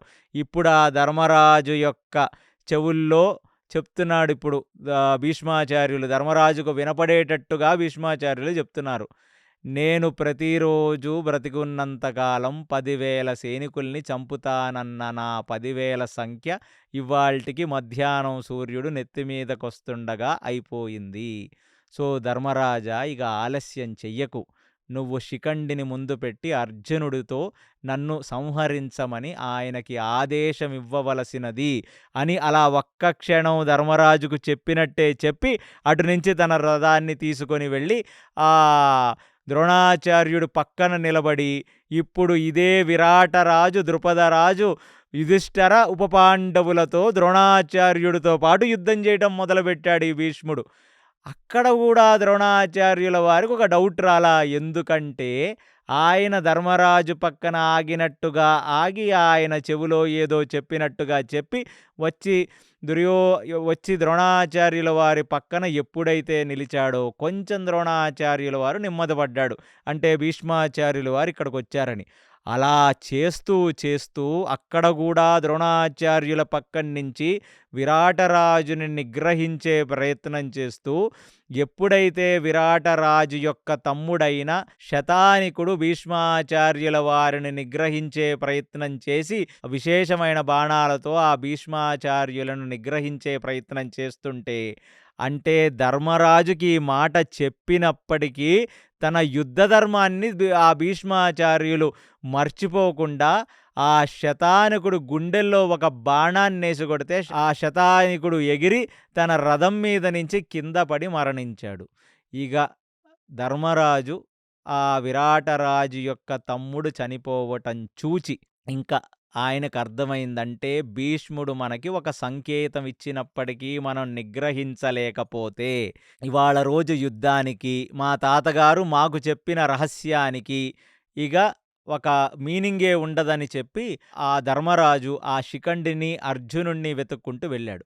ఇక ఆ టైములో అర్జునుడు కూడా ఇంకా భీష్మాచార్యుల వారు ఎక్కడికి వెళితే అక్కడికి వెళ్ళి యుద్ధం చేసి కౌరవులని సంహరిస్తున్నారని మొత్తం త్రిగర్త సామ్రాజ్య సైనికులందరినీ అర్జునుడు మట్టుపెట్టేశాడు. అంటే సుశర్మ వైపు పనిచేస్తున్న మొత్తం త్రిగర్త రాజ్యానికి ఉన్న సైనికులందరినీ ఆయన మట్టుపెట్టేశాడు. విశేషంగా అక్కడ అర్జునుడు భీకరమైన యుద్ధం చేస్తుంటే ఇక తీసుకొని వెళ్ళి తన రథాన్ని అర్జునుడి దగ్గర ఆపి, నాకు మన తాతగారైన భీష్మాచార్యుల వారు నాకు సందేశం ఇచ్చేశారు, ఆయనను పడవేసే సమయం అయ్యింది, కాబట్టి అర్జున ఇక నువ్వు ఆలోచించకుండా శిఖండిని ముందు పెట్టి భీష్మాచార్యులని నిగ్రహించవలసినది. అంటే పొద్దున్న తను అలా నిగ్రహించే రైట్ ఇవ్వలేదు భీష్మాచార్యులు. ఎందుకంటే తన 10,000 సైనికుల్ని చంపాలన్న కౌంటు ఆ రోజుకి పూర్తవ్వలేదు కాబట్టి. ఇక ఇప్పుడు అర్జునుడు వెళితే అతను పూర్తి స్పేస్ ఇస్తాడు అని అర్థం. ఎప్పుడైతే భీష్మాచార్యులు ఈ ద్రోణాచార్యుడు పక్కన ఉండి యుద్ధం చేస్తున్నాడో, ఇక ధర్మరాజు శిఖండిని అర్జునుడిని అటువైపుకు తీసుకొని వచ్చాడో, ఆ లోపల మొత్తం కౌరవుల సేన భీష్మాచార్యుల పక్కకి చేరింది. ఇక భీష్మాచార్యులు ఎడంవైపు శల్యుడు, భీష్మాచార్యుడు కుడివైపు అశ్వత్థామ, ద్రోణాచార్యుడు, ఇక బాహ్లీక, సోమదత్త, భూరిశ్రవ, ఆలంబూష, శకుని, జయద్రథ మొత్తం సైనిక పరివారం మొత్తం ఇప్పుడు భీష్ముడి పక్కనే ఉంది. ఇక ధర్మరాజు తన మనస్సులో అనుకున్నాడు, సందేశం బానే ఇచ్చావు తాత, కానీ నిన్ను ప్రొటెక్ట్ చేయడానికి మొత్తం కౌరవుల సైన్యంలో అతిరథ మహారథులందరూ చేరారు అని. ఇక అర్జునుడికి శిఖండికి కూడా ఇప్పుడు మొత్తం కౌరవుల వైపున్న వాళ్ళందరినీ నిగ్రహిస్తే తప్ప మళ్ళీ భీష్మాచార్యుల వారిని కొట్టలేరు. అంటే ఎక్కడైతే యుద్ధం మొదలైందో మళ్ళీ అక్కడికే వచ్చి భీష్మాచార్యుల పక్కకి మొత్తం కౌరవుల మందమందా చేరింది. అది కాక ఇప్పుడు దుర్యోధనుడు ఒక విశేషమైన ఆదేశాన్నిచ్చాడు. ఏమనంటే, మా తాతని మేమందరం ప్రొటెక్ట్ చేస్తూ పక్కనే నించున్నాం, కాబట్టి భగదత్తని యొక్క 10,000 ఏనుగుల సైన్యాన్ని తీసుకొని వెళ్ళి ఆ అభిమన్యుణ్ణి ఉపపాండవులని సంహరించవలసినది అని ఆదేశించాడు. ఇక అభిమన్యుడు ఉపపాండవుల వైపుకు దూసుకు వస్తున్న 10,000 ఏనుగు సైన్యని వాళ్ళు ఎంతో విశేషమైన గాయాలు చేసి వారిని నష్టపరుస్తుండగా, ఇక అటువైపుకు సాత్యకి వచ్చి ఆ భగదత్తుణ్ణి చాలా చాలా బాగా యుద్ధం చేసి, ఆ భగదత్తుడి యొక్క శరీరం మొత్తం బాణాలతో నిండేటట్టుగా ఆ భగదత్తుడిని ఒక రకంగా ఓడించాడనే మనం చెప్పుకోవాలి. ఇక దాని తర్వాత ఈ దృష్టద్యుమ్నుడు చాలా సాహసం చేసి కృపాచార్యుల వారిని ఆయన నిగ్రహించి, మళ్ళీ ఇక్కడ ద్వంద్వ యుద్ధాలు మొదలయ్యాయి. ఏ ద్వంద్వ యుద్ధాలైతే ఇందాకటి వరకు జరుగుతూ ఉన్నాయో, ఇప్పుడు మళ్ళీ కొత్త ద్వంద్వ యుద్ధాలు మొదలయ్యాయి. ఈ ద్వంద్వ యుద్ధాలన్నీ దేనికంటే, పాండవుల వైపు నుంచి కౌరవులను నిగ్రహించగలిగితేనే శిఖండి, అర్జునుడు కలిసి భీష్ముడిని మట్టుపెట్టగలరు. కాబట్టి ఇక ఈసారి ద్వంద్వ యుద్ధాల్లో దుర్యోధనుడు చాలా పర్సనల్‌గా స్ట్రాటజీ వేస్తున్నాడు. ఏమిటా స్ట్రాటజీ అంటే, దుశ్శాసనుడికి చెప్పాడు, ఎవరొచ్చినా నువ్వు కదలకుండా శిఖండిని, అర్జునుడిని నువ్వు నిగ్రహించవలసినది. మన తాత పక్కన ఉండే నువ్వు 24 గంటలు ఇటువైపు ఉండవలసినది అని చెప్పి, దాని తర్వాత కృపాచార్య, శల్య, కృతవర్మ, దుర్యోధన ఈ నలుగురు కలిసి భీష్ముడిని నిగ్రహిస్తున్నారు. ఈ నలుగురు కలిసి భీముడిని నిగ్రహిస్తున్నారు. ఎందుకంటే భీముడు ఇలాంటి పరిస్థితుల్లో భీముడు గాని ట్రిగర్ అయితే, మళ్ళీ ఆయనని బాణాలతో నిగ్రహించని పక్షాన ఆయన తన గదాదండాన్ని పట్టుకొని భూమి మీదకు దూకితే, మళ్ళీ అక్కడ ఉన్న వాళ్ళందరినీ ఆయన సంహరిస్తాడు కాబట్టి, నలుగురు కలిసి ఇప్పుడు భీముడి మీదకి యుద్ధం చేస్తుంటే, ఇక దుర్యోధనుడు ఎంతగానో ఆనందపడుతున్నాడు. ఎందుకంటే కృపాచార్య, శల్య, ఆ కృతవర్మ కలిసి భీముడిని విశేషమైన బాణాలతో నిగ్రహిస్తుంటే, ఇంకా భీముడు కూడా భీకరమైన కోపం తెచ్చుకున్నవాడై కృపాచార్యుడి యొక్క ధనస్సుని విరగ్గొట్టాడు. ఎప్పుడైతే కృపాచార్యుడి యొక్క ధనస్సుని భీముడు విరగ్గొట్టాడో, ఇక కృతవర్మని, శల్యుణ్ణి ఆహ్, ఆహ్, భీముడి మీదకి భీకరంగా యుద్ధం చేయవలసినదని ఇప్పుడు శకునిని పిలిచి, ఆ శకుని వెనకాల ఉన్న భగదత్తుడు, ఆలంబూషుడిని కూడా పిలిచి అందరూ కలిసి భీముడిని నిగ్రహించాలి. ఎందుకంటే భీముడిని ఇంతమంది కలిసి నిగ్రహిస్తేనే అక్కడ పెద్దగా మార్పులేమీ జరగవు. ఎందుకంటే వీళ్ళందరూ భీష్ముడిని ప్రొటెక్ట్ చేసుకుంటూ కుడి ఎడమల్లో ఉన్నారు. కాబట్టి పెద్దవాడు అర్జునుడి తర్వాత అంత భీకరంగా యుద్ధం చేసి వీళ్ళందరినీ పడగొట్టగలిగిన భీకరమైన నైపుణ్యం ఉన్న ఈ భీమసేనుణ్ణి ఒకటికి గాదు నలుగురు, ఐదుగురు పెద్ద పెద్ద వాళ్ళొచ్చి ఆయన నిగ్రహించడానికి ప్రయత్నం చేస్తుంటే, ఇక అభిమన్యుడు, ఉపపాండవులు భీముడికి తోడై అటువైపు విశేషమైన యుద్ధం చేస్తున్నారిది. ఇలా జరుగుతుండగా దుశ్శాసనుడు అసలు అర్జునుడిని, శిఖండిని భీష్ముడి వైపుకి ఒక బాణం కూడా వెయ్యకుండా, వాళ్ళని నిగ్రహించడమే కాకుండా, ఆ రథసారథైన శ్రీకృష్ణుడి వైపుకి దుశ్శాసనుడు ఇంకా చాలా గట్టిగా బాణాలేసేసి ఆ శ్రీకృష్ణ పరమాత్మని కూడా గాయపరిచే ప్రయత్నం దుశ్శాసనుడు చేస్తున్నాడు. కానీ ఆ శ్రీకృష్ణ పరమాత్మ మాత్రం తన యొక్క కవచంతో దుశ్శాసనుడి యొక్క బాణాలను నిగ్రహించగలుగుతున్నారు. ఇప్పుడు అన్నిటికంటే ఒక వింత జరిగింది. ఏమిటంటే, ఆ దుశ్శాసనుడు చేసిన యుద్ధాలలో 10వ రోజు యుద్ధాన్నే చెప్పుకోవచ్చు. ఎందుకంటే అతను శిఖండిని చాలా గాయపరిచేశాడు. అంటే శిఖండి ఉంటేనే కదా భీష్ముడికి ప్రాణహాని. అలాంటి శిఖండి అర్జునుడికితో తోడైతే టైం బాంబుకి ఇంకొక పెద్ద న్యూక్లియర్ బాంబు తోడైనట్టే, పెద్ద విపత్తేదో వస్తుందని చెప్పి, ఆ శిఖండి వైపు బాణాల మీద బాణాలు వేసి, ఆ శిఖండిని బోల్డంత గాయపరిచేశాడు. ఇక శిఖండి లేచి నించునే పరిస్థితి లేనంత గాయపరిస్తే, అది చూచిన అర్జునుడు, ఇక ఈ శిఖండినే మనం కోల్పోతే ఇంక ఏమిటి విషయం అని చెప్పి, విశేషమైన అస్త్రాలని ఆ దుశ్శాసనుడు మీదకు వేస్తే, ఆ అర్జునుడి యొక్క అస్త్రాలని తట్టుకోలేని వాడై తన యొక్క రథాన్ని, రథసారథిని, రథానికొచ్చిన గుర్రాలని అన్నిటినీ కోల్పోయి కింద పడిపోయి, ఆ దుశ్శాసనుడు వికర్ణుడి యొక్క రథం వెక్కి అటు నుంచి పక్కకు తప్పుకున్నాడు. ఎప్పుడైతే దుశ్శాసనుడు వికర్ణుడి రథంతో పక్కన నుంచి తప్పుకున్నాడో, ఇక భీమసేనుణ్ణి నిగ్రహించటానికి అక్కడ ఉన్న పెద్దవాళ్ళందరూ ప్రయత్నిస్తున్నారో, ఇక దుర్యోధనుడు ఒక ఆదేశం జారీ చేశాడు. ఏమిటంటే, కౌరవుల వైపు ఎంతమంది సైనికులుంటే అంతమంది సైనికులు భీష్ముడికి ప్రొటెక్షన్‌గా వచ్చేయాలి. ఆయన కుడి, ఎడమలకి మొత్తం ప్రొటెక్షన్ లేయర్‌గా వచ్చేయాలంటే, ఒక తామరాకు లోపల ఉన్న భాగంలాగా భీష్ముడు లోపల ఉండిపోతే, ఆయన చుట్టూ లేయర్లు లేయర్లు కింద, లేయర్లు లేయర్లు కింద మొత్తం ఈ కౌరవ సైన్యం మొత్తం వస్తుంది. భీముడేమేమో ఆవేశంగా శల్యుడిని, జయద్రథుణ్ణి, కృపాచార్యులని, దుర్యోధనుణ్ణి అందరినీ నిగ్రహించడానికి ప్రయత్నం చేస్తున్నాడు. అటువైపు ఒక భీకర యుద్ధం జరుగుతుంది. ఇక్కడేమో శిఖండి పూర్తిగా గాయపడ్డాడు. అర్జునుడు ఆ దుశ్శాసనుడిని అక్కడి నుంచి తరిమేశాడు. కానీ ఇప్పుడు ఆయన ముందు చూస్తే అసలు మొత్తం కౌరవుల కొన్ని అక్షోహిణి సైన్యం భీముడిని చుట్టేసింది. ఎక్కడో తామరాకు మధ్యలో ఉన్నట్టుగా ఇప్పుడు భీష్ముడైపోయాడు. ఇది చూచిన అర్జునుడికి ఇప్పుడు ట్రిగర్ అయ్యాడు. అమ్మా!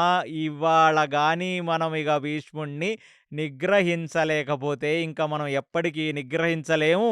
అది కూడా శ్రీకృష్ణ పరమాత్మ చాలా కఠినంగా చెప్పాడు.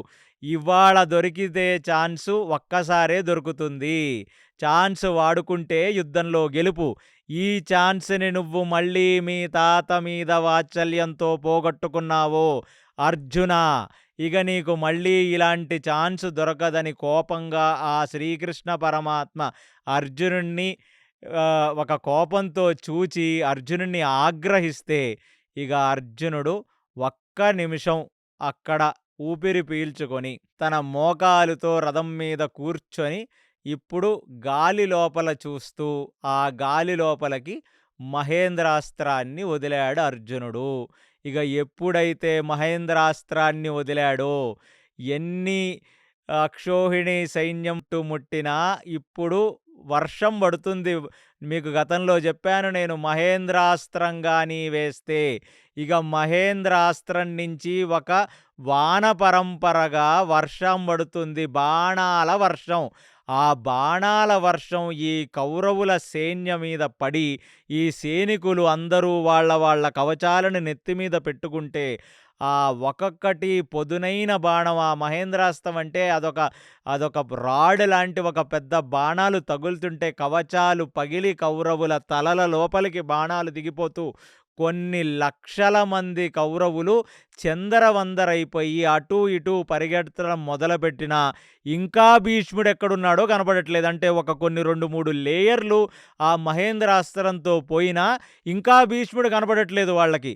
ఇంకా అది చూచిన అర్జునుడు ఇప్పుడు ఒకేసారి వారుణాస్త్రాన్ని, ఆగ్నేయాస్త్రాన్ని, మహేంద్రాస్త్రాన్ని మూడిటిని తలుచుకొని తన ధనస్సుని గాలిలో పెట్టి ఆ 3 బాణాలని ఆ ఆకాశంలోకి కొడితే అసలు మేఘావృతమైపోయి మొత్తం మేఘాలతో నిండిపోయి విపరీతమైన వాన పడుతూ ఆ వాన మధ్యలోంచి ఈ మహేంద్రాస్త్రానికి సంబంధించిన బాణాలు పడుతూ ఈ ఆగ్నేయాస్త్రం చేసిన బీభత్సానికి ఇన్ని 3 అస్త్రాలు కలిసి ఒక ట్రైన్ వన్ లాగా ఒక అణుశక్తిలాగా వస్తే మొత్తం కౌరవ సేన పటాపంచలైపోయి ఏదో ఒక ఏనుగు నడుచుకుంటొస్తే ఆ పిల్లులు దారిచ్చేస్తున్నట్టుగా ఆ అర్జునుడికి, శ్రీకృష్ణ పరమాత్మకి, శిఖండికి ఒక దారి ఏర్పడి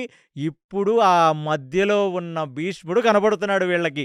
ఇది చూచిన ఇక భీమసేనుడు ఎంతగానో ఆనందపడిన వాడై ఇంకా తన యొక్క పూర్తి నైపుణ్యాన్ని చూపించి ఇంకా భీముడు అటువైపుకు జయద్రథుడు, శకుని, దుర్యోధనుడు తమ్ముళ్ళు, కృపాచార్యుడు ఎవరినీ అటువైపుకు వెళ్లకుండా వాళ్ళని నిగ్రహిస్తుంటే అభిమన్యుడు, ఉపపాండవులు కలిసి ద్రోణాచార్యుడిని, అశ్వత్థామని నిగ్రహించే ప్రయత్నం చేస్తుంటే అప్పటికి అక్కడ ఒక క్లారిటీ వచ్చేసింది. అంటే అర్జునుడు భీష్ముడి వైపుకు వెళ్ళటానికి ఒక పెద్ద పాత ఏర్పడింది, ఒక పెద్ద దారి ఏర్పడింది. ఇక సమయం అనేది ఆలస్యం చేయకుండా ఈ 3 అస్త్రాలు కలిసి చేసిన బీభత్సం మళ్ళీ తగ్గి కౌరవుల సేన మళ్ళీ వచ్చేసే లోపలే ఇక అర్జునుడు తన యొక్క రథాన్ని ధీటుగా తీసుకువెళుతుంటే ఇప్పుడు శిఖండికి చెప్తున్నాడు అర్జునుడు, నువ్వు ఎంత అలిసిన వాడివైనా, ఎంత రక్తం గారుతున్నా ఆ భీష్ముడి వైపుకి కొన్ని లక్షల బాణాలు కొట్టివేయవలసినది. అనగానే ఇంకా ఆ శిఖండి భీష్ముడి వైపుకు బాణాలు వేస్తుంటే భీష్ముడు కేవలం ఆ యొక్క బాణాలను నిగ్రహించడానికి తన కవచాన్ని అడ్డు పెట్టుకుంటుంటే, ఆ అడ్డు పెట్టుకుంటున్న తరుణంలో తన వెనకాల ఉన్న అర్జునుడి వైపుకి బాణాలు వేయటానికి ఒక ధనస్సును తీస్తే అర్జునుడు ఆ ధనస్సుని వెనక నుంచి విరగ్గొట్టేశాడు. ఇప్పుడు ఇంకొక ధనస్సుని తీస్తే ఆ ధనస్సుని కూడా అర్జునుడు విరగ్గొట్టేశాడు. అప్పుడు వ్యాసభారతంలో చెప్పినట్టుగా నేను మీకు చెప్తున్నాను, భీష్ముడు అనుకుంటున్నాడు, అసలు నేను గాని పరాక్రమంగా ఇప్పుడు విజృంభిస్తే వీళ్ళిద్దరూ నన్ను నిగ్రహించగలరా? కానీ ఇక్కడ గెలిచి ఓడిపోవటం కాదు, ఓడి గెలవటం అనేది అన్నిటికంటే ముఖ్యం. ఇప్పుడు భీష్ముడు తన యొక్క పరాక్రమం చూపిస్తే ధర్మం నిలబడదు. తన యొక్క త్యాగంతోనే ఇన్ని సంవత్సరాలు ఈ కురు సామ్రాజ్యం, ఇన్ని సంవత్సరాలు ఈ హస్తిన సింహాసనం నడిచింది. ఇప్పుడు అన్నిటికంటే పెద్ద త్యాగం. అలాంటిది వెనక నుంచి అర్జునుడు బాణాలు వేస్తున్నాడని తెలిసినా, తన చేతిలో ఉన్న ధనస్సుని 2 సార్లు విరిచేశాడని తెలిసినా, ఆ మూడవ ధనస్సుని తీసి కేవలం నిలబెట్టుకున్నవాడై ఆ శిఖండి వెనకాల అర్జునుడు ఎలా ఉన్నాడో చూచే ప్రయత్నం చేస్తుంటే శిఖండి తన యొక్క కవచాన్ని కొట్టేశాడు. ఆ శిఖండి ఎప్పుడైతే కవచాన్ని కొట్టాడో తన కవచం పటాపంచలైపోయి భీష్ముడు తన కవచం లేకుండా అక్కడ నిలబడిన వాడై ఆ యొక్క ధనస్సుని నిలబెట్టి వెనకాల ఉన్న అర్జునుడి వైపుకు ఒక బాణం వేస్తుంటే అర్జునుడు ఒక్క నిమిషంలో 4 బాణాలని కొట్టేస్తే 2 భుజాల్లోకి 2 తొడల్లోకి బాణాలు దూసుకుంటూ వెళ్ళిపోయాయి. అది చూచిన భీష్ముడు నవ్వుతో ఎంత ఆనందంగా అర్జునుడి వైపుకు చూస్తున్నాడంటే, ఆ శ్రీకృష్ణుడు కూడా ఇప్పుడు అర్జునుడికి చెప్తున్నాడు, దొరికినది అవకాశం. ఇక కవచం లేకుండా భీష్ముడు దొరికాడు. ఆ భీష్ముడు ముఖంలో చిరునవ్వుంది. అర్జున, ఇక సమయం మించిపోయే లోపల నువ్వు కొట్టవలసినది భీష్ముడినంటే. అసలు ఆ భీష్ముడు తన 2 భుజాల్లో 2 తొడల్లో బాణాలు తగిలితే ఆ శ్రీకృష్ణ పరమాత్మ యొక్క కళ్ళల్లో భీష్ముడు చూస్తుంటే ప్రకృతి మారిపోయి ఆ మొత్తం ఇప్పుడు వరకు అక్కడ సూర్యుడు విపరీతమైన తేజస్సుతో వెలుగుతుంటే ఒక్కసారిగా ఒక చల్లటి గాలి ఆ భీష్ముడు మీదకు వచ్చి తన కేశములన్నీ వెనక్కిలా ఎగురుతుంటే అది చూచిన అర్జునుడు ఏ తొడల మీదైతే తన తాత దగ్గర కూర్చొని ఆ తాత ముద్దాడుతుంటే వాత్సల్యంగా ఆయన్ని ఆలింగనం చేసుకొని ఏ తొడల మీదైతే అర్జునుడు కూర్చొని ఎన్నోసార్లు ఏ కౌగిలిలో నిద్రపోయాడో ఆ తొడల నుంచి వాళ్ళ రక్తం వస్తుంటే అర్జునుడు కళ్ళెమట నీళ్ళొస్తుంటే ఆ చల్లటి గాలి భీష్ముడి యొక్క ముఖాన్ని తాకి వెనక్కి వెళుతుంటే భీష్ముడు మాత్రం ఆ శ్రీకృష్ణ పరమాత్మ యొక్క చిరుమందహాసాన్ని చూస్తూ అలా నించుండిపోతే ఇక అర్జునుడు మళ్ళీ 8 బాణాలు తీసి కొడితే అవి గుండెలోకి, కడుపులోకి, ఆ పక్కన ఉన్న డొక్కల్లోకి, తన యొక్క పాదాల్లోకి గుచ్చుకుంటుంటే ఒక్కసారిగా భీష్ముడు తన యొక్క తల్లైన గంగామాతను స్మరించుకుంటూ ఆ సూర్యభగవానుడి వైపు చూస్తూ, ఎందుకంటే ధర్మమునందు పూనిక ఉండి ధర్మంతో బ్రతికిన వాడే సూర్యుడు కళ్ళల్లోకి చూడగలడు, శ్రీకృష్ణ పరమాత్మ కళ్ళల్లోకి చూడగలడు.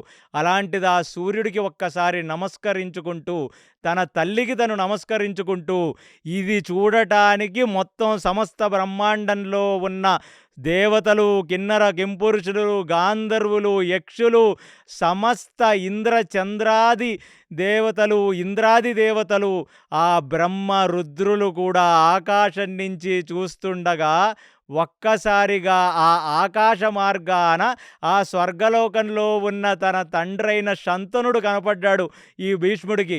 తన తండ్రిని ఒక్కసారిగా చూసి ఒక్కసారిగా తన కళ్ళ వెంట ఆనంద బాష్పాలతో ఆ శంతనుణ్ణి, తనకు జన్మనిచ్చిన గంగామాతను తలుచుకుంటూ తన ముందు ఉన్న శ్రీకృష్ణ పరమాత్మ వైపు చూస్తుండగా కొన్ని వందల బాణాలు భీష్ముడి యొక్క శరీరంలోకి దూసుకు వెళుతుంటే ఆ అర్జునుడు కళ్ళెమ్మట ఆ అశ్రుధార కారిపోతుంటే ఆ బాణాలన్నీ ఒక్కసారిగా భీష్ముడి యొక్క శరీరంలోకి చొచ్చుకొని వెళ్ళి ఒక పెద్ద భీకరమైన ఫోర్స్‌తో భీష్ముడు గాలిలోకి ఎగిరి ఆ శ్రీకృష్ణ పరమాత్మ కళ్ళల్లో చూస్తూ కృష్ణాయ వాసుదేవాయ హరయే పరమాత్మనే ప్రణతక్లేశనాశాయ గోవిందాయ నమోన్నమః అని అరుచుకుంటూ ఆ భీష్ముడు ఆ భూమి మీద బాణాలన్నీ చొచ్చుకుపోయి పడిపోతే తన యొక్క శరీరం ఆ బాణాలు ఇంచు ఇంచులోకి దూరిపోయి కేవలం తన తలభాగం మాత్రమే ఏలాడుతూ ఆ సూర్య భగవానుణ్ణి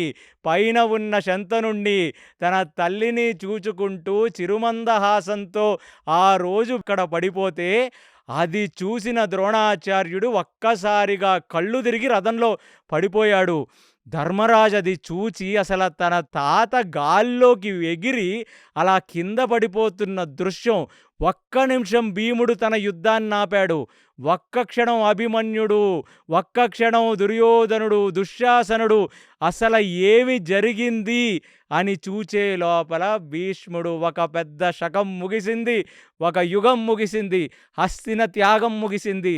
ఆయన పూర్తిగా భూమి మీదకి ఒరిగిన వాడై అయినా ఒక్క చుక్క నీరు కారకుండా ఆ భీష్ముడు తన యొక్క ముఖంలో ఆ చిరుమందహాసాన్ని పెట్టుకొని ఆ శ్రీకృష్ణ పరమాత్మని ఆఖరిసారిగా ఆయన ఎగురుతున్నప్పుడు చూసింది ఆ శ్రీకృష్ణ పరమాత్మ యొక్క ముఖారవిందమే. అందుకనే ఈ శ్లోకం అన్నిటికంటే చాలా గొప్ప శ్లోకం. కృష్ణాయ వాసుదేవాయ హరయే పరమాత్మనే ప్రణతక్లేశనాశాయ గోవిందాయ నమోన్నమః. సో అలాంటిది ఇప్పుడు ఆయన ప్రాణములు పోతుంటే ఆయన స్మరించగలిగేది కేవలం ఆ శ్రీకృష్ణ పరమాత్మని మాత్రమే. కాబట్టి ఆ శ్రీకృష్ణ పరమాత్మని ఆయన స్మరించుకుంటూ ఆ మనసునందు శ్రీకృష్ణ పరమాత్మని తలుచుకుంటూ ఆ కృష్ణుడు యొక్క మనసు ఎరిగిన ఆ భీష్ముడు, అంటే కృష్ణుడే కదా కోరుకున్నాడు భీష్ముడు పడిపోవాలి ఈ యుద్ధంలో అని. కాబట్టి ఆ కృష్ణుడు కోరిక తీర్చిన వాడై ఆయన భక్తవత్సలుడు ఆ శ్రీకృష్ణ పరమాత్మ. అందులోనూ ఆ భీష్ముడు యొక్క జీవితమే ఒక త్యాగంతో కూడిన జీవితం. అలాంటిది ఆ శ్రీకృష్ణ పరమాత్మ ఎలా అయితే కావాలనుకున్నాడో అలాగే ఆ భీష్ముడు కుప్పకూలాడు. కాబట్టి ఆ బాణములతో పాటు ఎగిరి కింద పడి ఆ బాణాలు ఇంకా శరీరంలోనే ఉండగా ఆ బాణాలన్నీ భూమిలో గుచ్చుకొని అలా ఒక మనిషి అలా ఉండిపోయాడు. అంతేగాని అది ఒక అంపక్షయ్య కాదు ఆయన్ని పడుకోబెట్టింది. ఆయన్ని కొట్టిన బాణాలన్నీ శరీరంలో తూట్లు తూట్ల కింద వెళ్ళిపోయి అవన్నీ వెళ్ళి భూమి మీద గుచ్చుకుంటే మధ్యలో శరీరం వేలాడుతుంది దానికి. కాబట్టి అలాంటి ఒక దృశ్యాన్ని చూడటానికి ఇంకా యుద్ధం మొత్తం ఆగిపోయింది అక్కడితో. ఇంకా సూర్యాస్తం అవ్వకుండానే ఆ రోజు యుద్ధం ఆగింది. మొత్తం సమస్త కౌరవులు, సమస్త పాండవులు అందరూ అది చూడటానికి అక్కడొచ్చారు. అసలది చూడటానికి ఎంత భయంకరంగా ఉందయ్యా ఆ దృశ్యం అంటే, ఆయన శరీరంలో ఇంచు స్పేస్ లేకుండా తూట్లు తూట్లు కింద బాణాలు గుచ్చుకొనున్నాయి. ఆ బాణాల మీద బ్యాలెన్స్‌తో తల కిందకి వాలిపోయిన భీష్ముడిని చూచారు. ఆ భీష్ముడు మనసులో మాత్రం నిర్మలత్వం కనపడింది. శ్రీకృష్ణ పరమాత్మ పక్కనే నించున్నాడు. ఆ శ్రీకృష్ణుడిని చూచి ఆ శ్రీకృష్ణుడికి కైజోడ్చి నమస్కరించాడు భీష్ముడు. అంటే ఇవాళ వరకు చేసిన భీష్ముడి త్యాగం ఒక వంతు, ఇవాళ చేస్తున్నది అసలైన త్యాగం. ఈయన కూలిపోతూనే ఆ సింహాసనం మీద ధర్మరాజు కూర్చుంటాడు. ఆ ధర్మరాజు కూర్చుంటేనే భూమండలంలో ధర్మం ఉంటుంది. సమస్త జీవులకి ఒక క్షేమము, శుభకరము జరుగుతుంది. దుర్యోధనుడు లాంటి దుష్టుడు కూర్చోకూడదని ఆ రోజు భీష్ముడు చేసిన త్యాగం పాండవులకు కాదు, భూమండలంలో నించున్న ప్రతి జీవి యొక్క బాగుగోగుల కోసం ఆ రోజు చేసిన త్యాగం భీష్మ పితామహ. కాబట్టి అటువంటి త్యాగాన్ని మనందరం గుర్తు తెచ్చుకోవాలి. ఎందుకంటే హైందవ ధర్మంలో, సనాతన ధర్మంలో ఎందరో మహానుభావుల త్యాగమే ఇవాళ మన జీవితం. భీష్ముడి యొక్క త్యాగమే ఇవాళ ఆ ధర్మరాజుని ఆ సింహాసనం మీద కూర్చొండబెడుతుంది.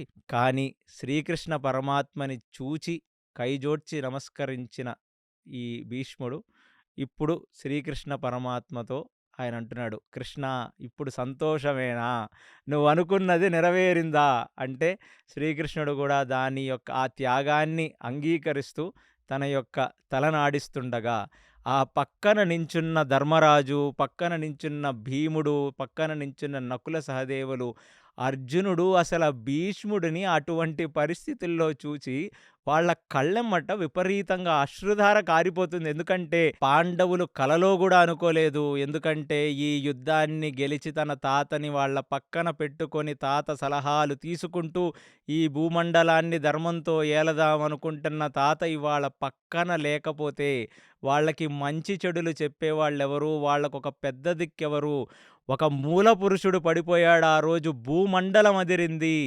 పైన ఉన్న గంగ అశ్రుధారగా ఒక్కసారికి కన్నీరు పర్యంతమైంది.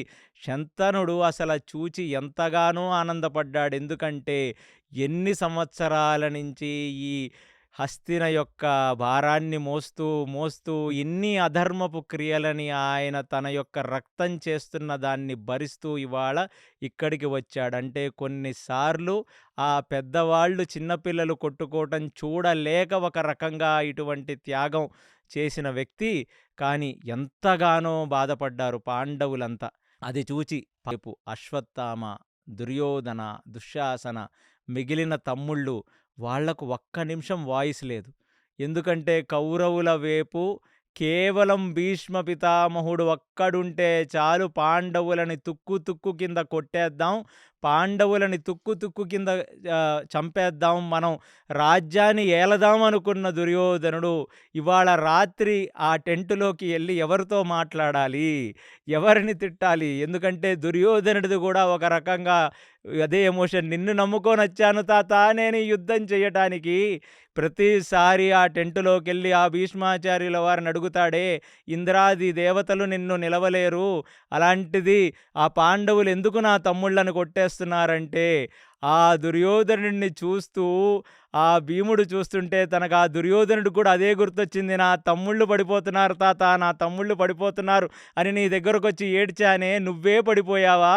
నువ్వు పడిపోతే నేను ఎవరి దగ్గరికి వెళ్ళాలి? నాకు ఇక్కడ పెద్ద దిక్కేమిటి? అంటే అదొక శోక సముద్రం ఆ రోజు. ఆ సిట్యుయేషన్ పాండవులకి అసలు ఫస్ట్ ఆఫ్ ఆల్ ఏమిటిది దౌర్భాగ్యం? మన వాళ్ళని చంపుకుంటే తప్ప మనం ఈ రాజ్యాన్ని ఏలలేము, మన వాళ్ళని చంపుకుంటే తప్ప మనం ధర్మ సంస్థాపన చెయ్యలేము. ఏమిటి ఈ దారుణం అంటే, శ్రీకృష్ణ పరమాత్మ మనకు పెట్టే టెస్ట్ ఇలాగే ఉంటది.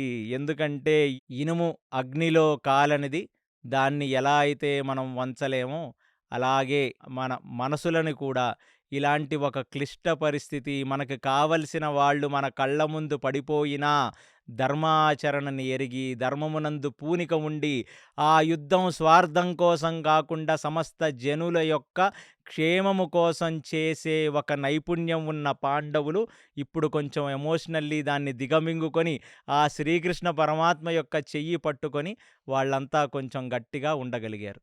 ఇప్పుడు భీష్మ పితామహ మాట్లాడుతూ, నాయనా నా తల కిందకు వాలిపోతుంది, ఈ బాణాలన్నీ శరీరంలో గుచ్చుకొని నాకు చాలా బాధగా ఉంది, కాబట్టి ఈ తల వాలిపోతుందే, ఈ తలని కొంచెం ఎత్తి పట్టుకోవడానికి కొన్ని దిండ్లు తీసుకురావలసినది అని అక్కడ భీష్మ పితామహ కోరగా, ఇమీడియట్లీ దుర్యోధనుడు తన తమ్ముళ్ళు వెళ్ళి హంసతూలికా పాన్పుల మీద ఉన్న మంచి మంచి మెత్తటి దిండ్లని వారు తీసుకొని వస్తే, శరీరమే ఇంత బాధలో ఉంది, శరీరమే పూర్తిగా బాణాలు గుచ్చుకొని ఆ బాణాల మీద ఏలాడుతుంది, కాబట్టి నా స్థితికి సంబంధించిన ఒక ఆసనాన్ని వేయగలరు, కాబట్టి ఇలాంటి మెత్తటి దిండ్లు నాకొద్దు అని అడిగితే, అప్పుడు అర్జునుడు వచ్చి ఆ తల కిందకి ఒక 4 బాణాలని కొడితే, ఆ బాణాలను తీసి ఆ భీష్ముడు తల ఎత్తి ఆ బాణాల మీద ఆ భీష్ముడి తల వాల్చారంటే బాణాలు తిప్పి భూమి మీదకి కొట్టాడు. ఆ బాణాల యొక్క వెనక భాగాన తన తల వాలిస్తే అప్పుడు భీష్ముడు కొంచెం నెమ్మది పడిన వాడై ఇమీడియట్లీ ఆ దుర్యోధనుడు రాజ్యవైద్యులందరినీ పిలుచుకొని వచ్చాడు. ఆ రాజవైద్యులందరూ వచ్చి ఆయనకి ఎక్కడెక్కడ రక్తం గారుతుందో, ఎక్కడెక్కడ ఇది గారుతుందో అక్కడ అంతా కూడా కొంచెం వారు ఆ ద్రవ్యములని అవన్నీ వేసే ప్రయత్నం చేస్తే, అలాంటివి నాకు వద్దు అని చెప్పి క్లియర్‌గా దుర్యోధనుడికి ఆదేశం ఇచ్చాడు. ఇవ్వగానే అందరూ అతను ప్రాణం పోతుందేమో అని అలా కళ్ళు తెరుచుకొని చూస్తుండగా ఇప్పుడు భీష్ముడు చెప్పాడు, నేనేమి చావను. ఎందుకంటే నాకు ఇచ్ఛామరణం ఉందిరా. ఇప్పుడు దక్షిణాయన కాలం నడుస్తుంది. ఉత్తరాయణ పుణ్యకాలం వచ్చినప్పుడే నేను శరీరం వదిలేస్తాను. ఏమిటి అందరూ బాగా ఎమోషనల్‌గా ఉన్నారు నేను పోతానని. నేనేమి పోవట్లేదిప్పుడు. కేవలం ఈ స్థితిలో ఇలాగ ఉన్నాను నేనని వాళ్ళు కళ్ళెమ్మట నీళ్లు గారుతున్నప్పుడు భీష్ముడు మాట్లాడుతున్న మాటలు చూస్తుంటే, ఆ వ్యాస భారతంలో వ్యాసుడు ఈ అధ్యాయాన్ని ఎంత మనసు పెట్టి రాశాడో అని నేను ఎన్నో వందల సార్లు అనుకున్నాను. ఎందుకంటే, ఆ పెద్దలు పోతున్నప్పుడు గూడా వాళ్ళ బంధుమిత్రులు ఏడిస్తే వాళ్ళు చూడలేరు గదా! కాబట్టి మొత్తం ఒక్కసారిగా అక్కడున్న వాతావరణాన్ని ఆయన కొంచెం తేలిక జేశాడు. తేలిక జేసిన వెమ్మటనే అప్పుడు ఆ కౌరవులంటే తన శరీరం పడిపోయినప్పటికీ తన యొక్క తలగడ గాని, తన యొక్క తల బెట్టుకోవటానికి అర్జునుడే చేశాడు. దాని తర్వాత అక్కడ ఆయనకి ఆకలి దప్పికలుంటాయేమో అని చెప్పి, దుర్యోధనుడు ఆయనకి నీళ్ళు, కొన్ని పానీయాలు ఇవి అవి తీసుకొని వస్తే, నేను ఉత్తరాయణం వరకు కేవలం శరీరములో ఆత్మని ఆ యోగ సాధనతో తన శరీరమునందు ఆ సుషుమ్నంలో ఉంచి, నేను ఆ శ్రీకృష్ణ పరమాత్మని, నారాయణుని స్మరించుకుంటూ, నేను ఇవ్వాళ నుంచి పీల్చే ప్రతి ఊపిరి ఒక తపస్యే. కాబట్టి ఇప్పుడు నుంచి నేను అంతర్ముఖ సాధన మొదలుపెట్టాను కాబట్టి, నాకు బయట ఉన్న ఏ విలాసవంతమైనవి నాకొద్దు. అందుకనే ఆయన తల కింద దిండు గూడా తీసుకోలేదు. ఎందుకంటే తపో సాధనలో అంతర్ముఖంగా లోపలికి వెళ్ళి ఆ ధ్యానం మొదలుపెట్టేస్తాడు. ఇప్పుడు ఆ ఉత్తరాయణ పుణ్యకాలం వచ్చేంత వరకు. కాబట్టి నాకు చాలా దాహమవుతుంది. యుద్ధమంతా చేసి నా నోరంతా ఎండిపోయింది. నాకు ఆ గంగని ప్రసాదించవలసినది అని అర్జునుడిని కోరతే, అర్జునుడు అక్కడ వారుణాస్త్రాన్ని వేసి భూమి లోపలికి ఆ స్ఫటికంగా తెల్లగా ఒక క్రిస్టల్ క్లియర్‌గా లోపల నుంచి భూగర్భం నుంచి వస్తున్న భూగంగని ఆయన రప్పిస్తే, ఆ దార భీష్ముడి యొక్క నోట్లో పడితే, మళ్ళీ తన తల్లిని అలా అతను కలుసుకున్నాడు. తన ఆఖరి ప్రయత్నంగా అటువంటి గంగ ఆయన నోటిలోకి వెళ్ళి, ఆయన కొంచెం ఆ దప్పిక తీరిన తర్వాత, ఇప్పుడు కొంచెం నెమ్మది పడ్డవాడై, ఆ భీష్ముడు జనాలతో మాట్లాడటం మొదలుపెడుతున్నాడు. "అర్జున, నువ్వు చేస్తున్న యుద్ధం నభూతో నభవిష్యతి. నన్ను ఈ మాత్రం 10 రోజులు నిగ్రహించగలిగారు పాండవులు.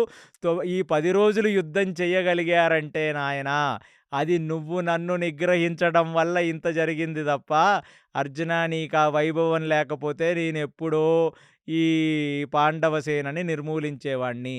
ధర్మరాజా అని పిలుస్తూ ధర్మరాజుని, ఓ అజాతశత్రువా, ఖచ్చితంగా ఈ యుద్ధమునందు విజయం నీకే వస్తుంది. కాబట్టి నువ్వనుకుంటుందే జరుగుతుంది. ఆ శ్రీకృష్ణ పరమాత్మ తలిచినట్టే ఈ భూభార హరణానికి మీరంతా పనిముట్లుగా మారి, దాని తర్వాత మీరు ఈ భూమండలాన్ని బ్రహ్మాండంగా ఏలి, సమస్త జీవులు, సమస్తమైన జనులందరూ ఆనందంగా ఉండేటట్టు ఏల్తారయ్యా, మీకు నా ఆశీర్వాదములని చెప్పి, అక్కడికిప్పుడు దుర్యోధనుడిని పిలుస్తున్నాడు. దుర్యోధనుడి మీద ఎంత ప్రేమ ముసలాయన కంటే, అలాంటి పరిస్థితుల్లో గూడా దుర్యోధనుడిని పిలిచి, దుర్యోధన, ఎందుకయ్యా మన తమ్ముళ్ళతో మనకి ఈ యుద్ధం?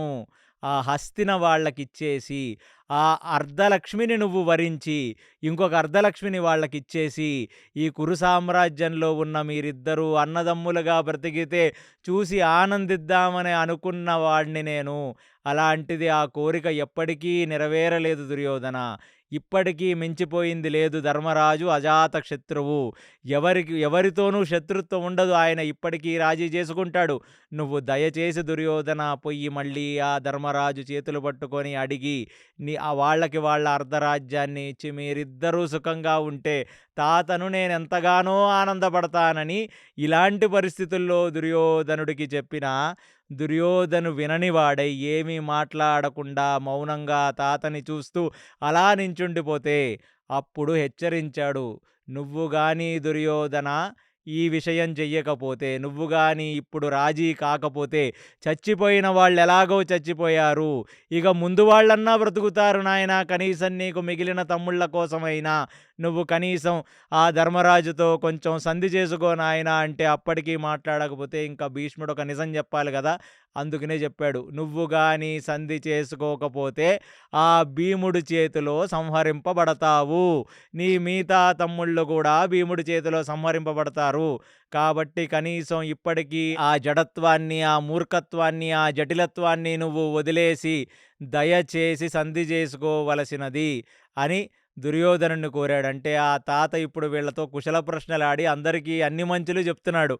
తర్వాత ఇదంతా జరుగుతుంటే ద్రోణాచార్యుల వారు అక్కడికొచ్చారు. ఎంతైనా ఇద్దరు కురువృద్ధులు ఆ సామ్రాజ్యంలో ఒక స్నేహితుల్లాగా మెదిలారే.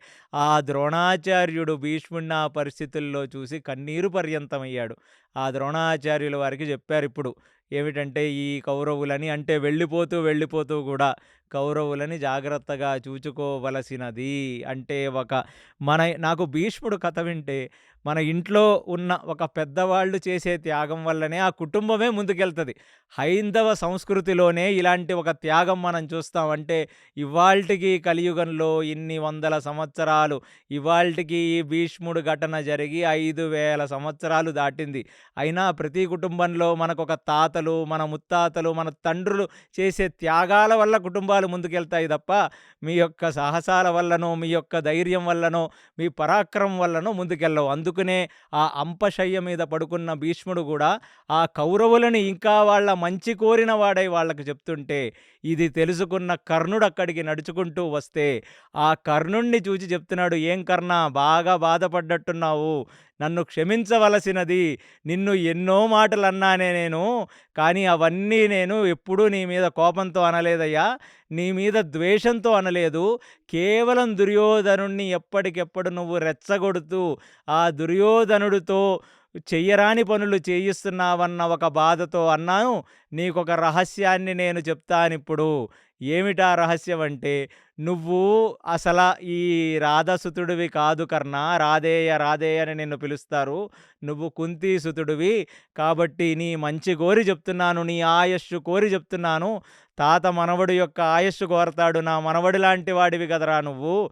కాబట్టి ఆ పాండవులతో ఇప్పటికైనా నువ్వు సంధి చేసుకోవటం వల్ల ఇక్కడ జరిగేది మంచే గాని ఎటువంటి చెడు ఉండదు. నువ్వు చేసినవన్నీ మరిచిపోయి పాండవులు క్షమిస్తారు.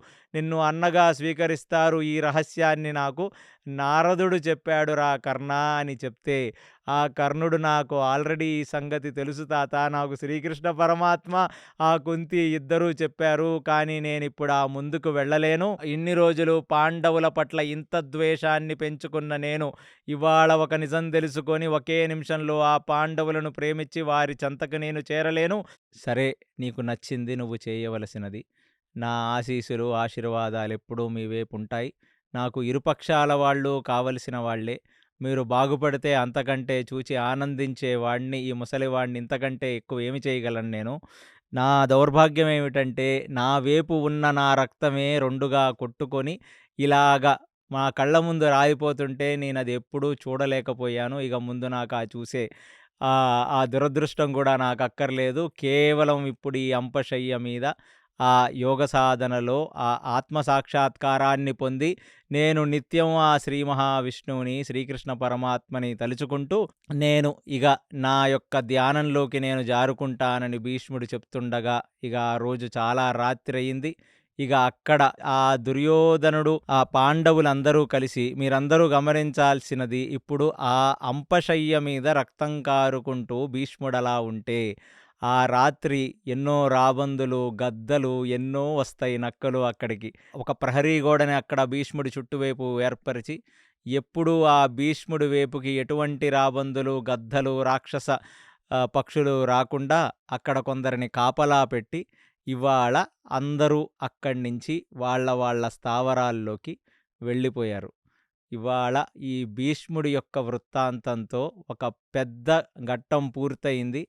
ఇది ఈ భీష్మ పర్వంలో ఆఖరి రోజు. ఇది ఈ భీష్మ పర్వంలో క్లైమాక్స్.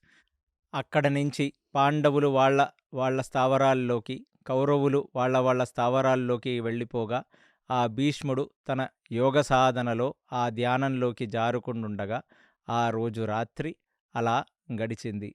మనందరం ఈ భీష్మ పర్వం ఇవాల్టితో అంతం.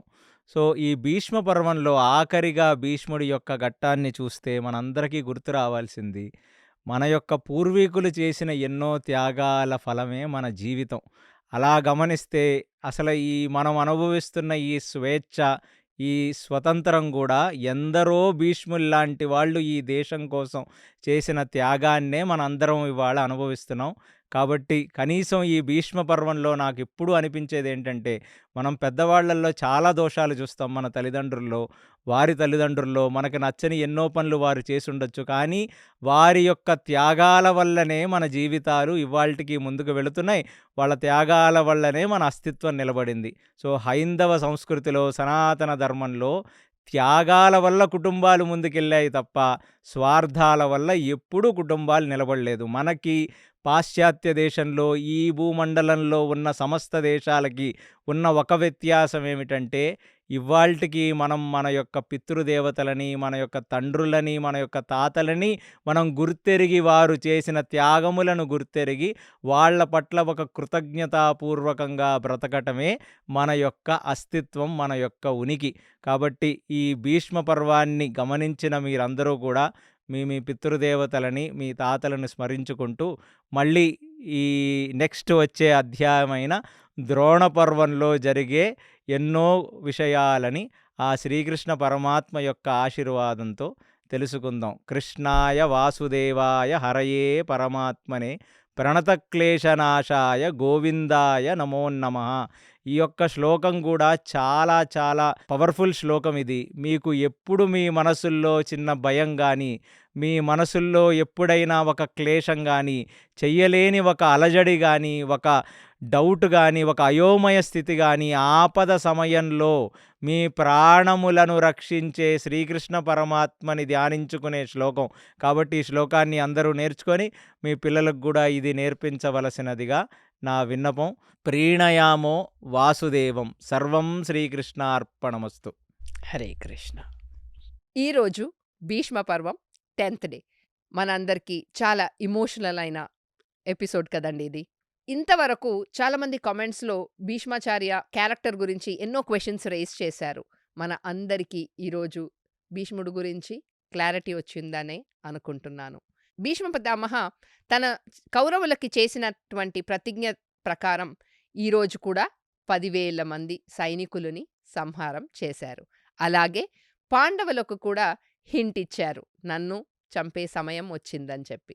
ఎప్పుడైతే శిఖండి భీష్ముడి కవచాన్ని భేదించాడో ఇదే అవకాశం అని చూసి అర్జునుడు బాణాలని భీష్ముడి వైపుకి వేశాడు.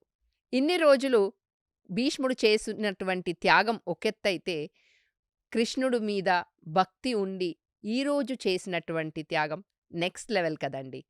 అంపశయన మీద పడుకున్నటువంటి భీష్ముడు లాస్ట్ హోప్, ఇప్పుడైనా కౌరవులు పాండవులు సంధి చేసుకుంటారేమో అనే హోప్ తోటి దుర్యోధనుడిని అడగడం, అప్పటికి దుర్యోధనుడు తన మైండ్ మార్చుకోకపోవడం, కర్ణుడిని కూడా అడగడం, ఇవన్నీ విన్నాము.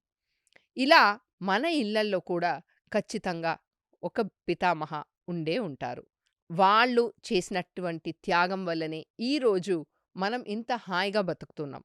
కానీ మనలో ఎంతమంది ఆ త్యాగాన్ని రికగ్నైజ్ చేశాము, మన గ్రాటిట్యూడ్ని వ్యక్తపరిచాము?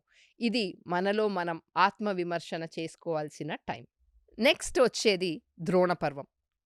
ఆ ద్రోణపర్వం వచ్చే వరకు మనము ఈ భీష్మ పర్వం నుంచి ఏం నేర్చుకున్నాము అనేది కామెంట్స్లో తెలియపరచండి. హరే కృష్ణ.